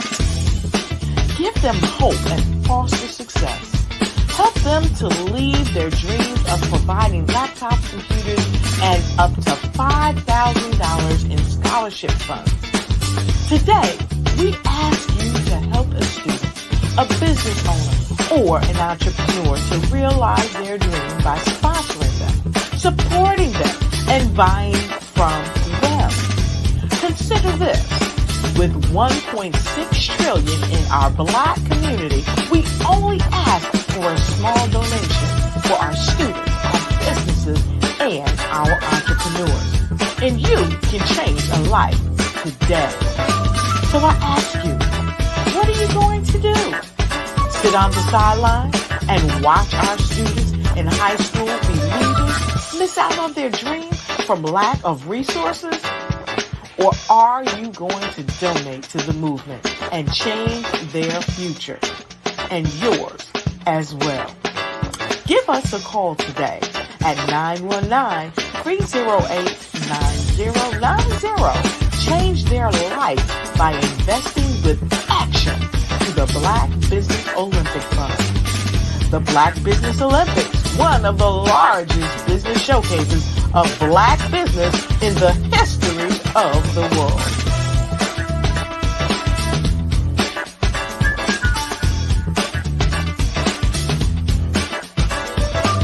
Hello, I am Dr. Eric Kelly III, the visionary strategist and founder of the Black Business Olympics. I invite you to showcase your Black-owned businesses on the Black Business Network global stage. The Black Business Olympics is a global Black Business Network platform that propels Black-owned businesses into the international spotlight. By showcasing your business on the Black Business Olympics platform, you can reach a worldwide audience of potential customers, partners, and investors. You can also establish yourself as a thought leader, an expert in your field, attract lucrative partnerships, and more speaking engagements. In addition, the Black Business Olympics platform provides a valuable opportunity to connect and collaborate with like-minded entrepreneurs and business professionals from around the world. This can lead to new business opportunities, ideas, and relationships. Finally, by sharing your story and expertise on the Black Business Olympics platform, you can inspire and empower others. This is a powerful way to make a positive impact on the world and leave a lasting legacy. If you are a Black-owned business owner, I encourage you to seize the opportunity to showcase your business on the Black Business Olympics platform. It is a once-in-a-lifetime opportunity to make an indelible mark on the world. Be one of the 1,000 visionary entrepreneurs who are changing students' lives, shaping industries, and leaving an unforgettable legacy for their families. Unleash your voice on our global stage and watch your business thrive. Black Business Olympics is one of the largest Black business showcases in the history of Black business in the world. Yes, the entire world. Just give me a call today at 919-308-9090.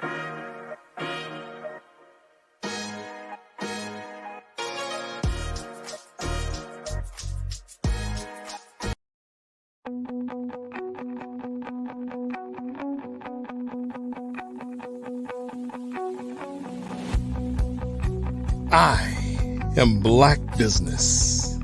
From the moment I wake until the time I sleep. Yes, I am Black Business. I am Black Business. Tell me, are you Black Business? I am Black Business. Do you support Black businesses? Listen, I support Black business because I am Black Business. Black Business Expo, one of the largest business showcases in the history of Black business in the world. The world.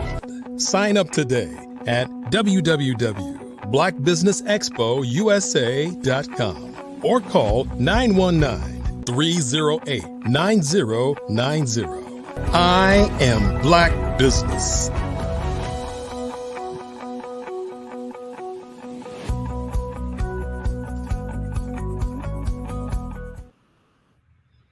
Good evening, business owners, entrepreneurs, thought leaders, and corporations.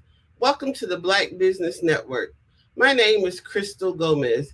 I am your business moderator for this evening on the Black Business Network. The Black Business Network is a 24-hour business network showcasing Black businesses, business owners, entrepreneurs, and thought leaders worldwide. We have speakers from North Carolina, London, Singapore, Africa, Japan, and cities all over the United States. The Black Business Network is a global community sharing its business knowledge to empower, inspire, and educate businesses about business. Our next speaker is Bryant Thornwell. Bryant K. Thornwell is a Washington, D.C. native and University of Scranton alumnus, and he was inducted into the Basketball Wall of Fame while at the University of Scranton. He transformed his basketball talents into a diverse business empire.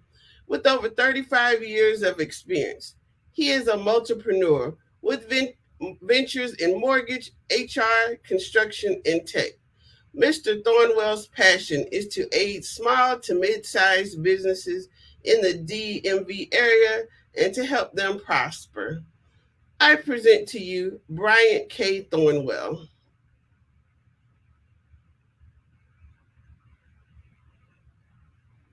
You're muted, sir.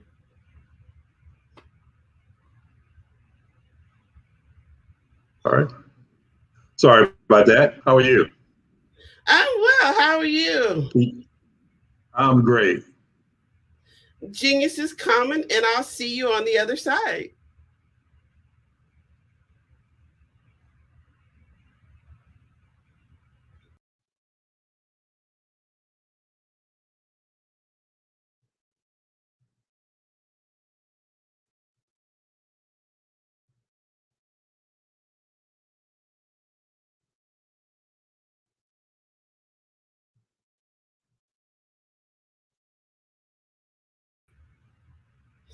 Mr. Thornton, what will you be discussing with us today?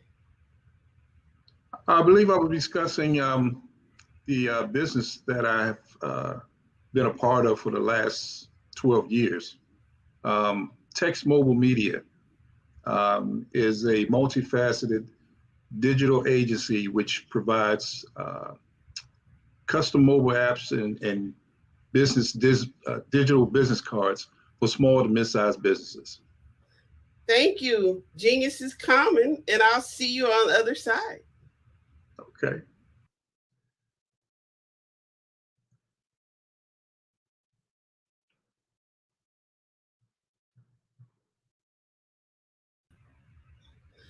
Tell us more about your business, Mr. Thornwell. Okay. So we all know that we live in a microwave society, and most of our customers and clients, they want answers quick and easy. They don't want the complication. They want it as simplified as possible. So by providing a mobile app for the business, it allows for exposure, it allows for branding, and it's something that's immediate, so that they don't have to read through a bunch of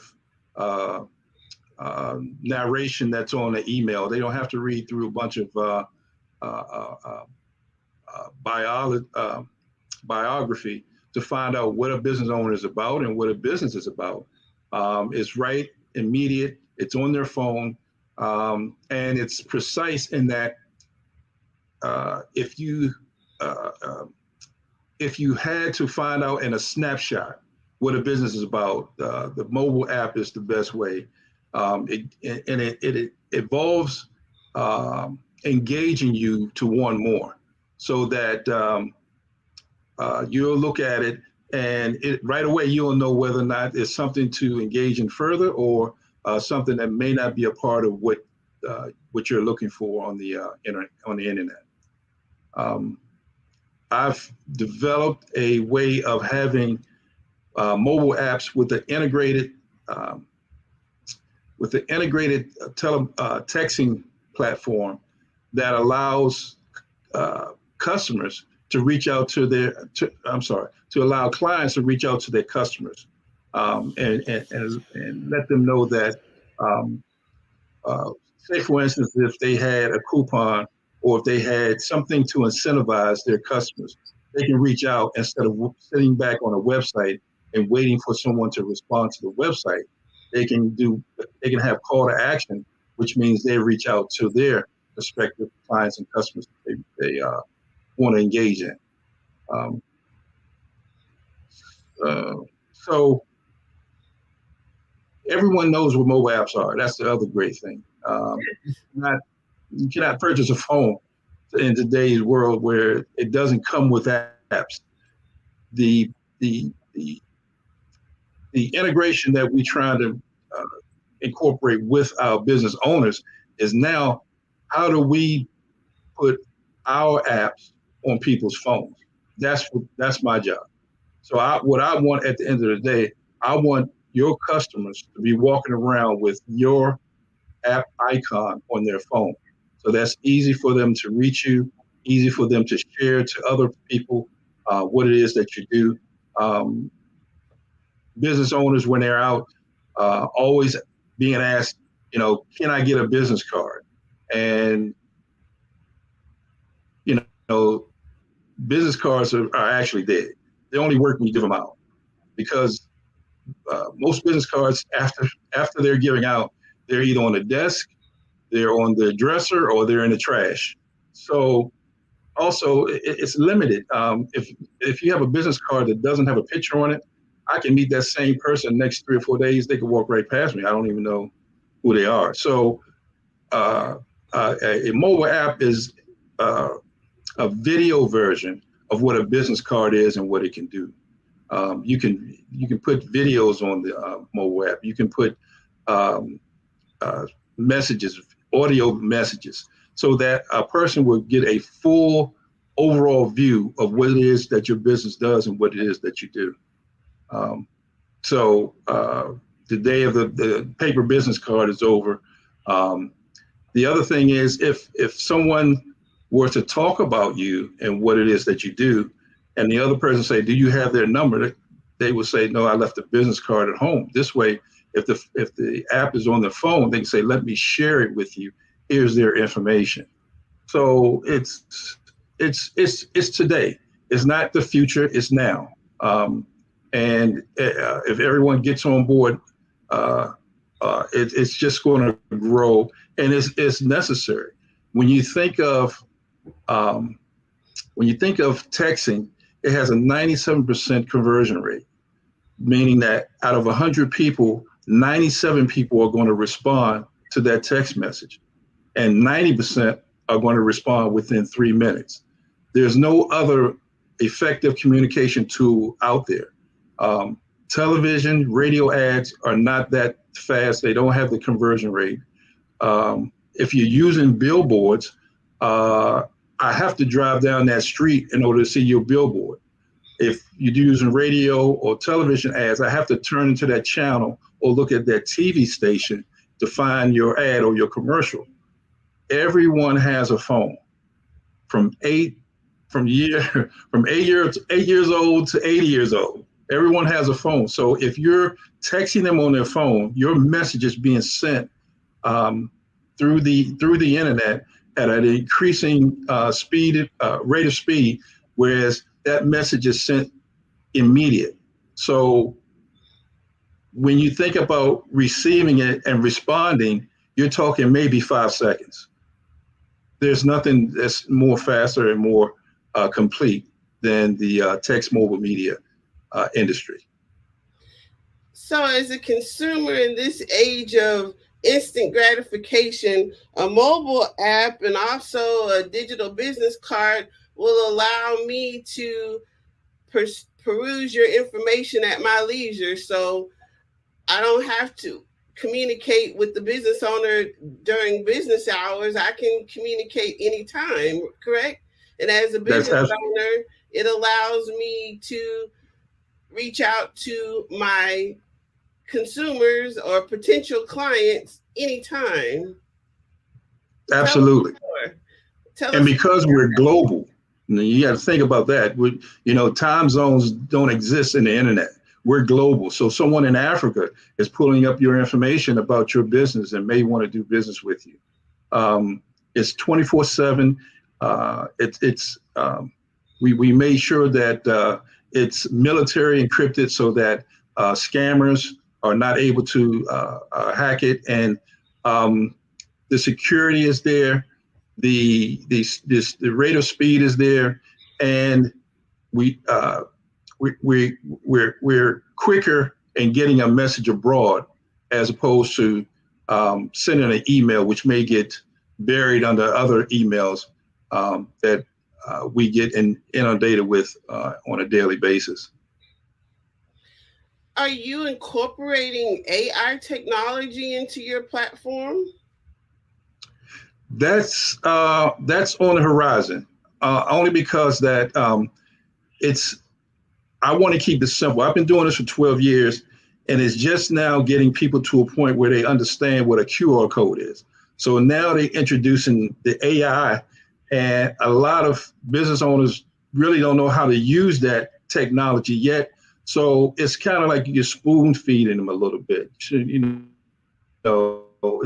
It just really emerged on the scene, and now let's see how it can make things simpler than what we have. As I said before, I don't have it yet. It's on the horizon, but I'm trying to figure out what's the best way to implement it so that the customer, my client, can take full advantage of it.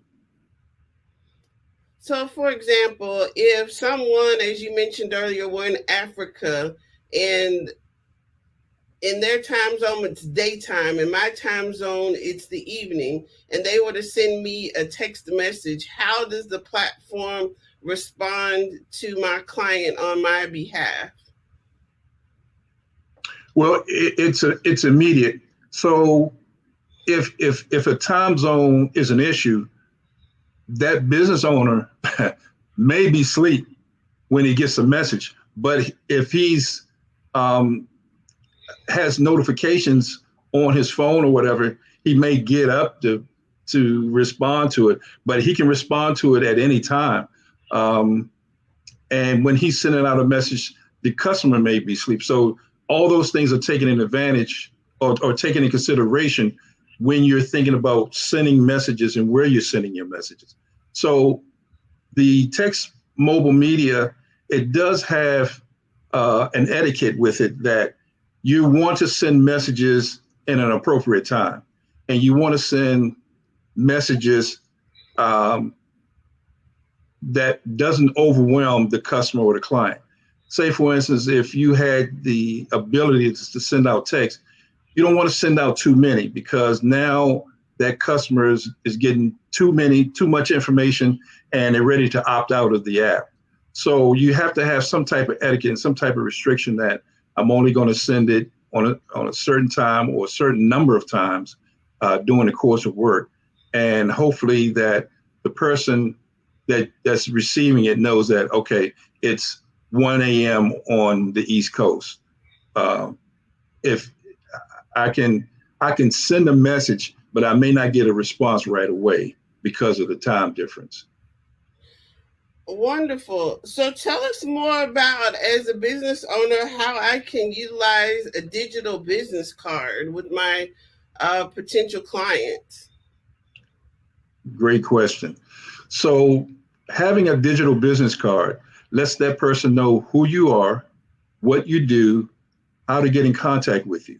Those are the main ingredients of a digital business card. It's a digital device that you can share. If you're at a business meeting, again, if you're at a business meeting and someone wants to know, or let's say stay in touch with you, you can send them your digital business card that'll go on their phone, and then it integrates into their contact. So now when they're looking up your information, it's right there in their contacts. Or if they download it to their phone, it's in their icon on their home page. So all they do, they don't have to figure out your name. They don't have to figure out what phone number. They just tap the app and up comes your information as a digital business card. So tell us more about other reasons why we would want to have a digital business card. Great information. You would want to have it because, as I said before, paper business cards are dead. So a lot of times, well, not a lot of times, but sometimes a business owner may be in an impromptu meeting where he didn't know he was going to be in a meeting, and then he's showing up and he said, I don't have any business cards. A business owner should never say that. You never miss an opportunity to do business. So in having a digital business card, this would allow you to share and refer your business at that point in time when it has the most impact. You've just had a successful brief meeting with someone.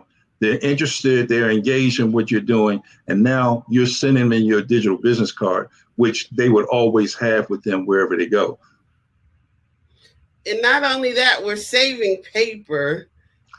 And the trees, absolutely. Yes, I know oftentimes I underestimate the amount of cards I may need at an event. So with the digital business card, I would always have that information available without worrying about running out of paper cards.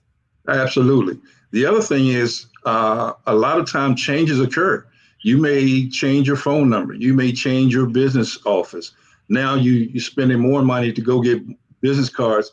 The people who had your older business cards are still using that information. They're trying to call you. The phone number is inactive. They go drive by your office. It's no longer there. So if they had your digital business card, all that information will be updated immediately so that now the information in their phone is updated at the same time. Wonderful. So is this digital business card a part of the app, or is it a separate entity? Great question. A digital business card and a custom mobile app are different. A digital business card is mainly used to give information about what it is you do. Say, for instance, a gardener or a barber or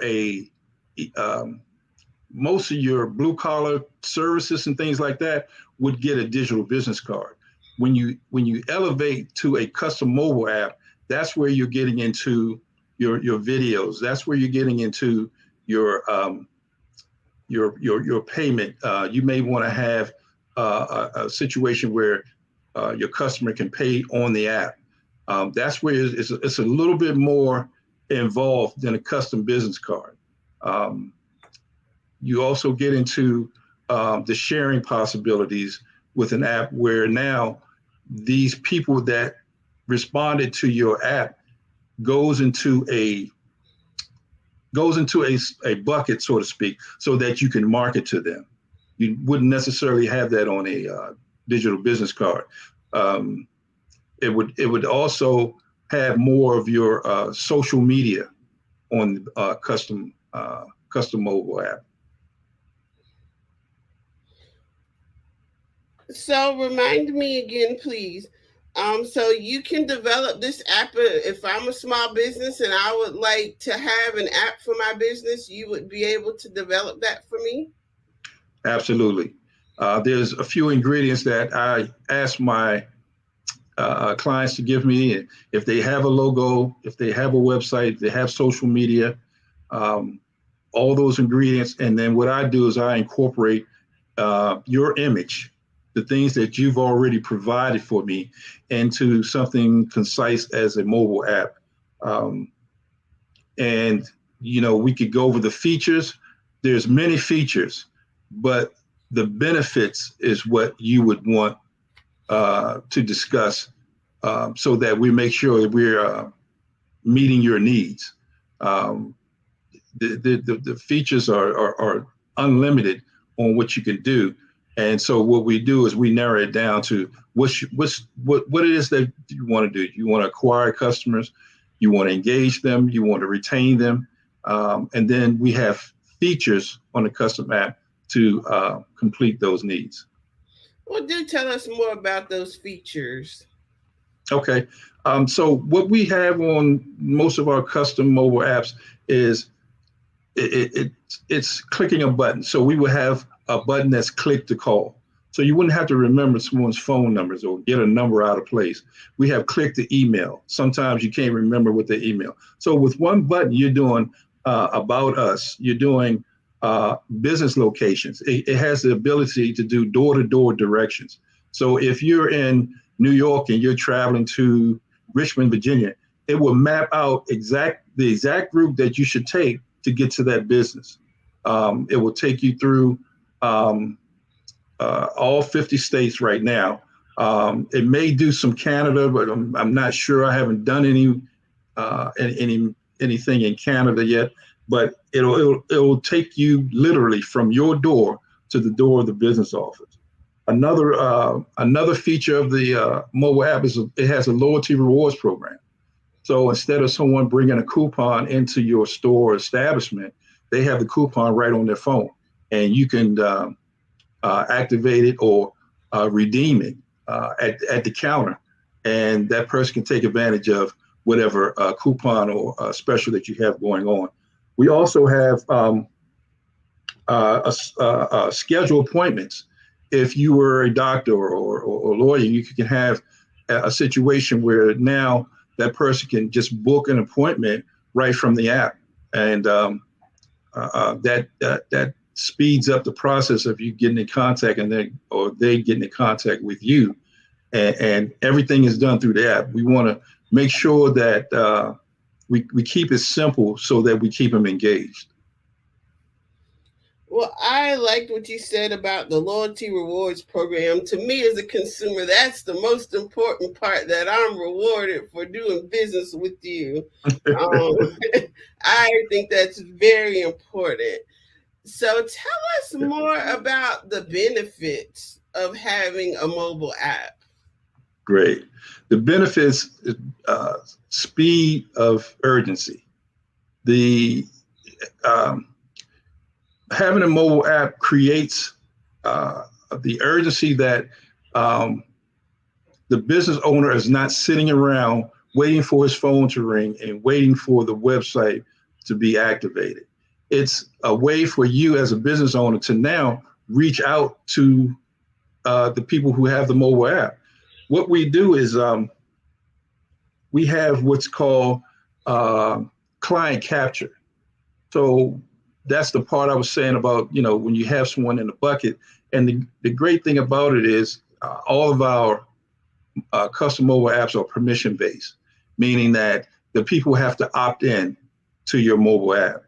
And this eliminates the spamming and things that's going on with other companies.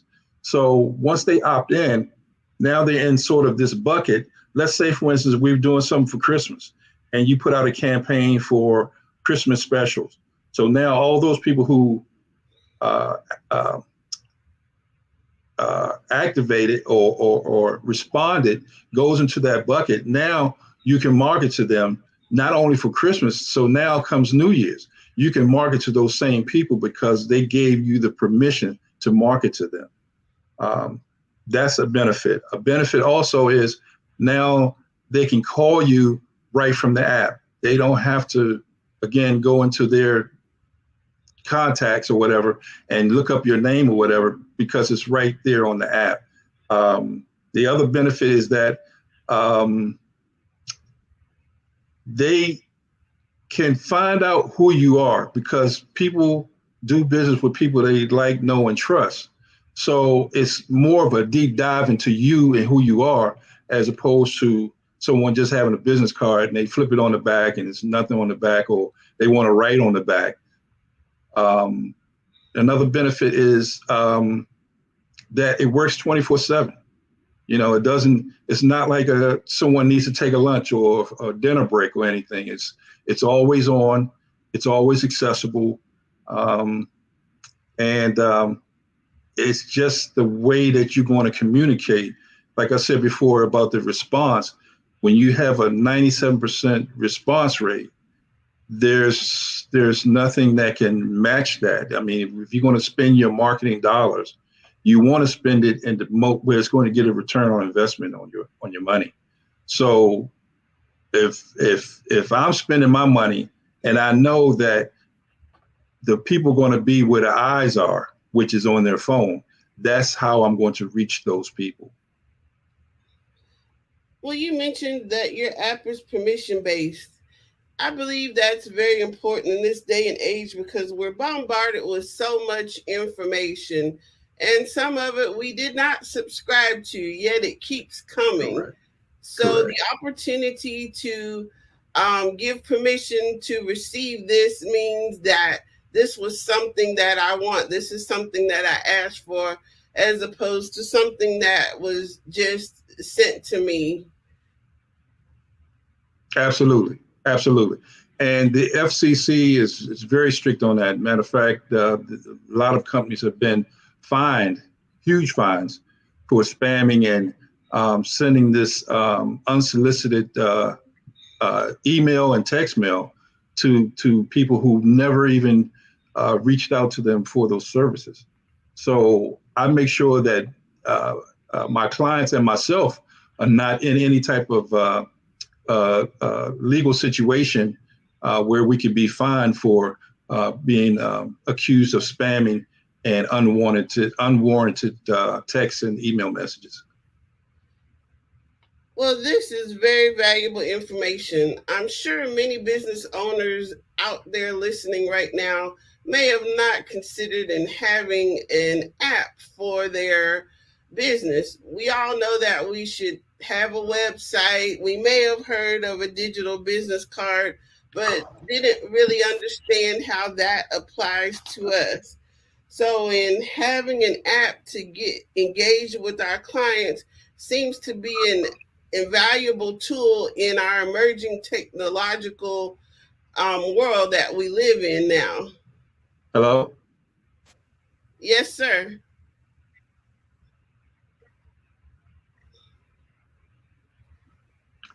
I think I lost you for a second. Oh no, could you I'm repeat still that? here. It was a little glitch. Okay, Yes, you can hear me? I stated that. Okay. Yes. I stated that as a business owner, those business owners out here watching this programming today may not have considered in having an app for their business. We've heard of having a website and social media. We may or may not have heard about a digital business card, but definitely an app is something that I personally never considered for my small business. So we thank you for offering this service and sharing this information with us today here on the Black Business Network. So tell us, where can we find more information about you and your business? Absolutely. My website is www.oicitnow.com. It's oicitnow.com. And I had that vision when someone gets the app and they understand and they say, oh, I see it now. So it's www.oicitnow.com. Phone number is 240-258-8070. Email address is info@oicitnow.com. I can also be found on Facebook, Optimum Innovative Communications, and soon to be on LinkedIn, probably in the next week or so. But those are the main avenues in order to reach me and my company. So is there anything else you'd like to share with us today that you haven't previously mentioned? Just that, first of all, I want to thank you, Ms. Gomez, for this opportunity. And I want to thank Dr. Kelly also for the opportunity to be able to speak about my company.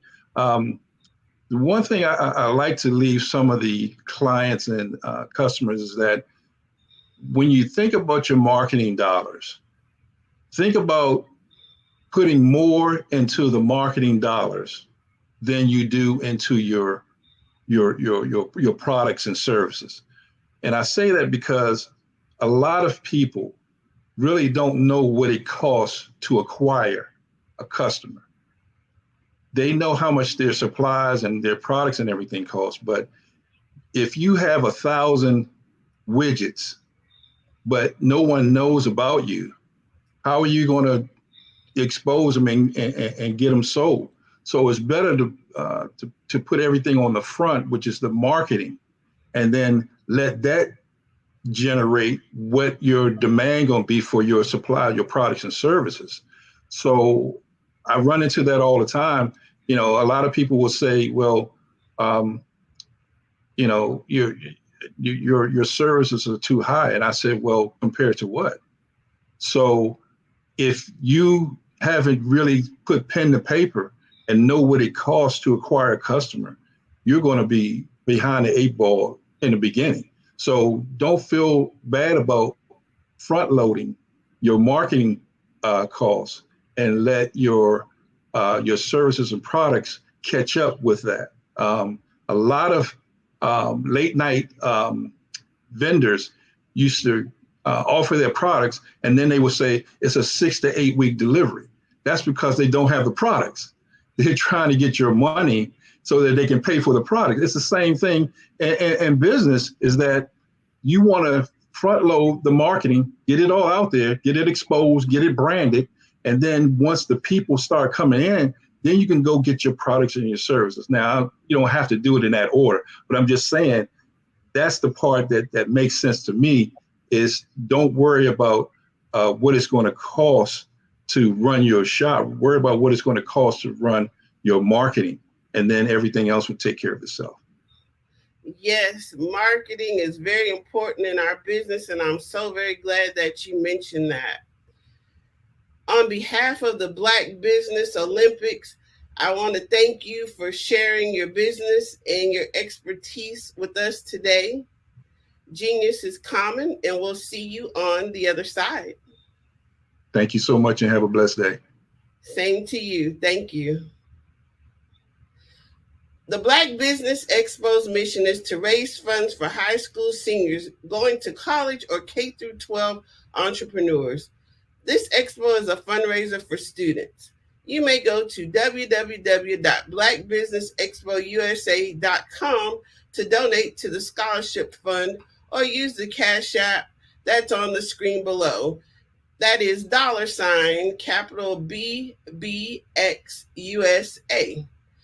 Our goal is to give laptops and up to $5,000 to 10 students. Students can register online at www.blackbusinessexpousa.com.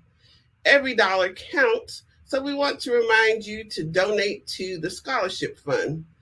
We want to thank our Black Business Expo USA sponsors for December 2023.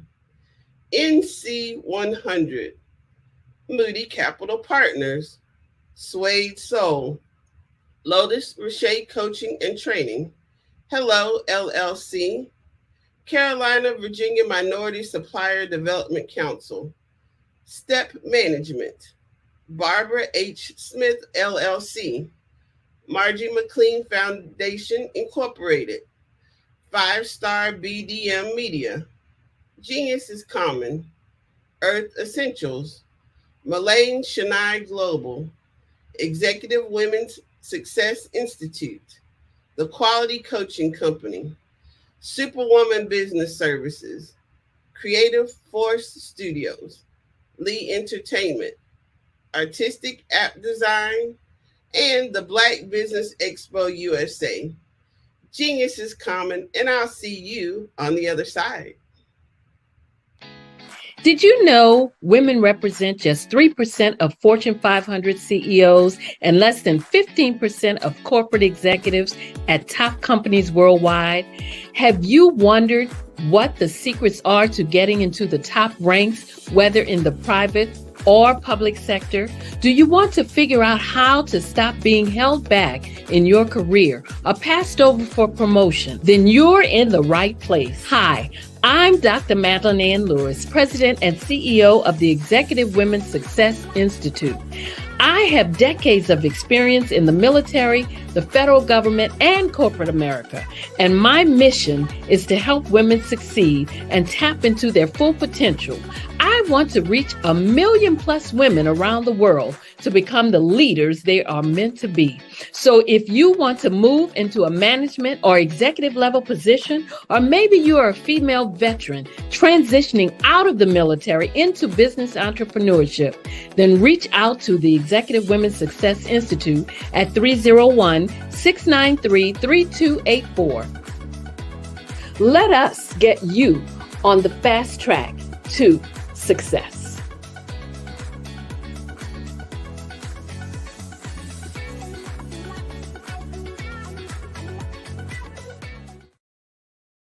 I'm Kennedy Harris. My genius is being an entrepreneur. I'm the CEO of K-Lock, a company where I develop my very own line of kids supplements. I currently market my multivitamin for kids to help combat weak immunity. During the pandemic, research has shown that having a strong immune system is key to fighting off disease. My vitamins are for kids, but adults can benefit from them as well. I'm adding a proprietary blend to my supplement line. I want to create my own blend so that I have a competitive edge in the marketplace. Staying healthy is important to me so that we live longer and have healthier lives. My website is klockproducts.com. That is K-L-O-C-K. Genius is common.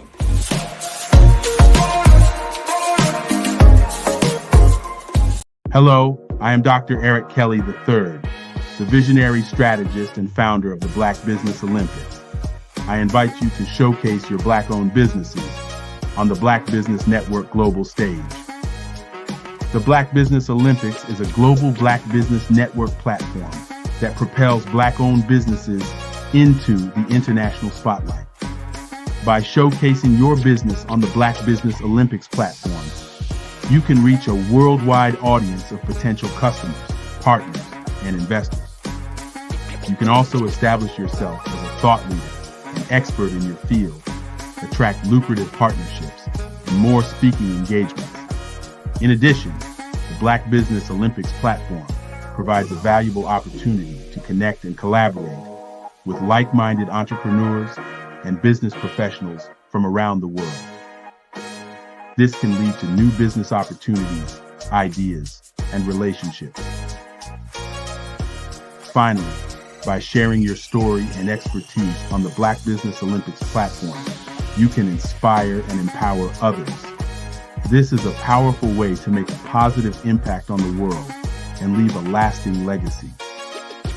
If you are a Black-owned business owner, I encourage you to seize the opportunity to showcase your business on the Black Business Olympics platform. It is a once-in-a-lifetime opportunity to make an indelible mark on the world.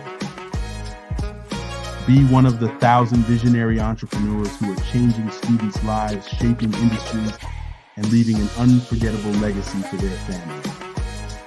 Unleash your voice on our global stage and watch your business thrive.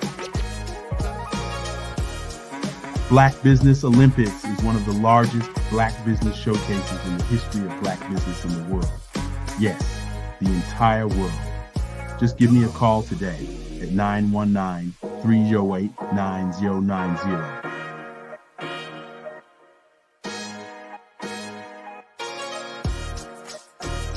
Artist to me is a creative expression of something from nothing. You know, it explodes onto the canvas, or it explodes on in my work.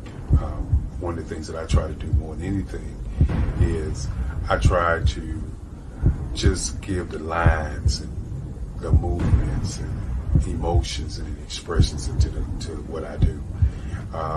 art really means to me a chance to express how I feel deep down inside. Most of my art begins as a thought that I might have, you know, whether it's sports, whether it's history, whether it's a woman or a man. It pretty much starts as an idea of thought before I get into the actual image of what I'm going to draw. I do a lot of historical pieces. I was a history minor in college, and I love to do history pieces.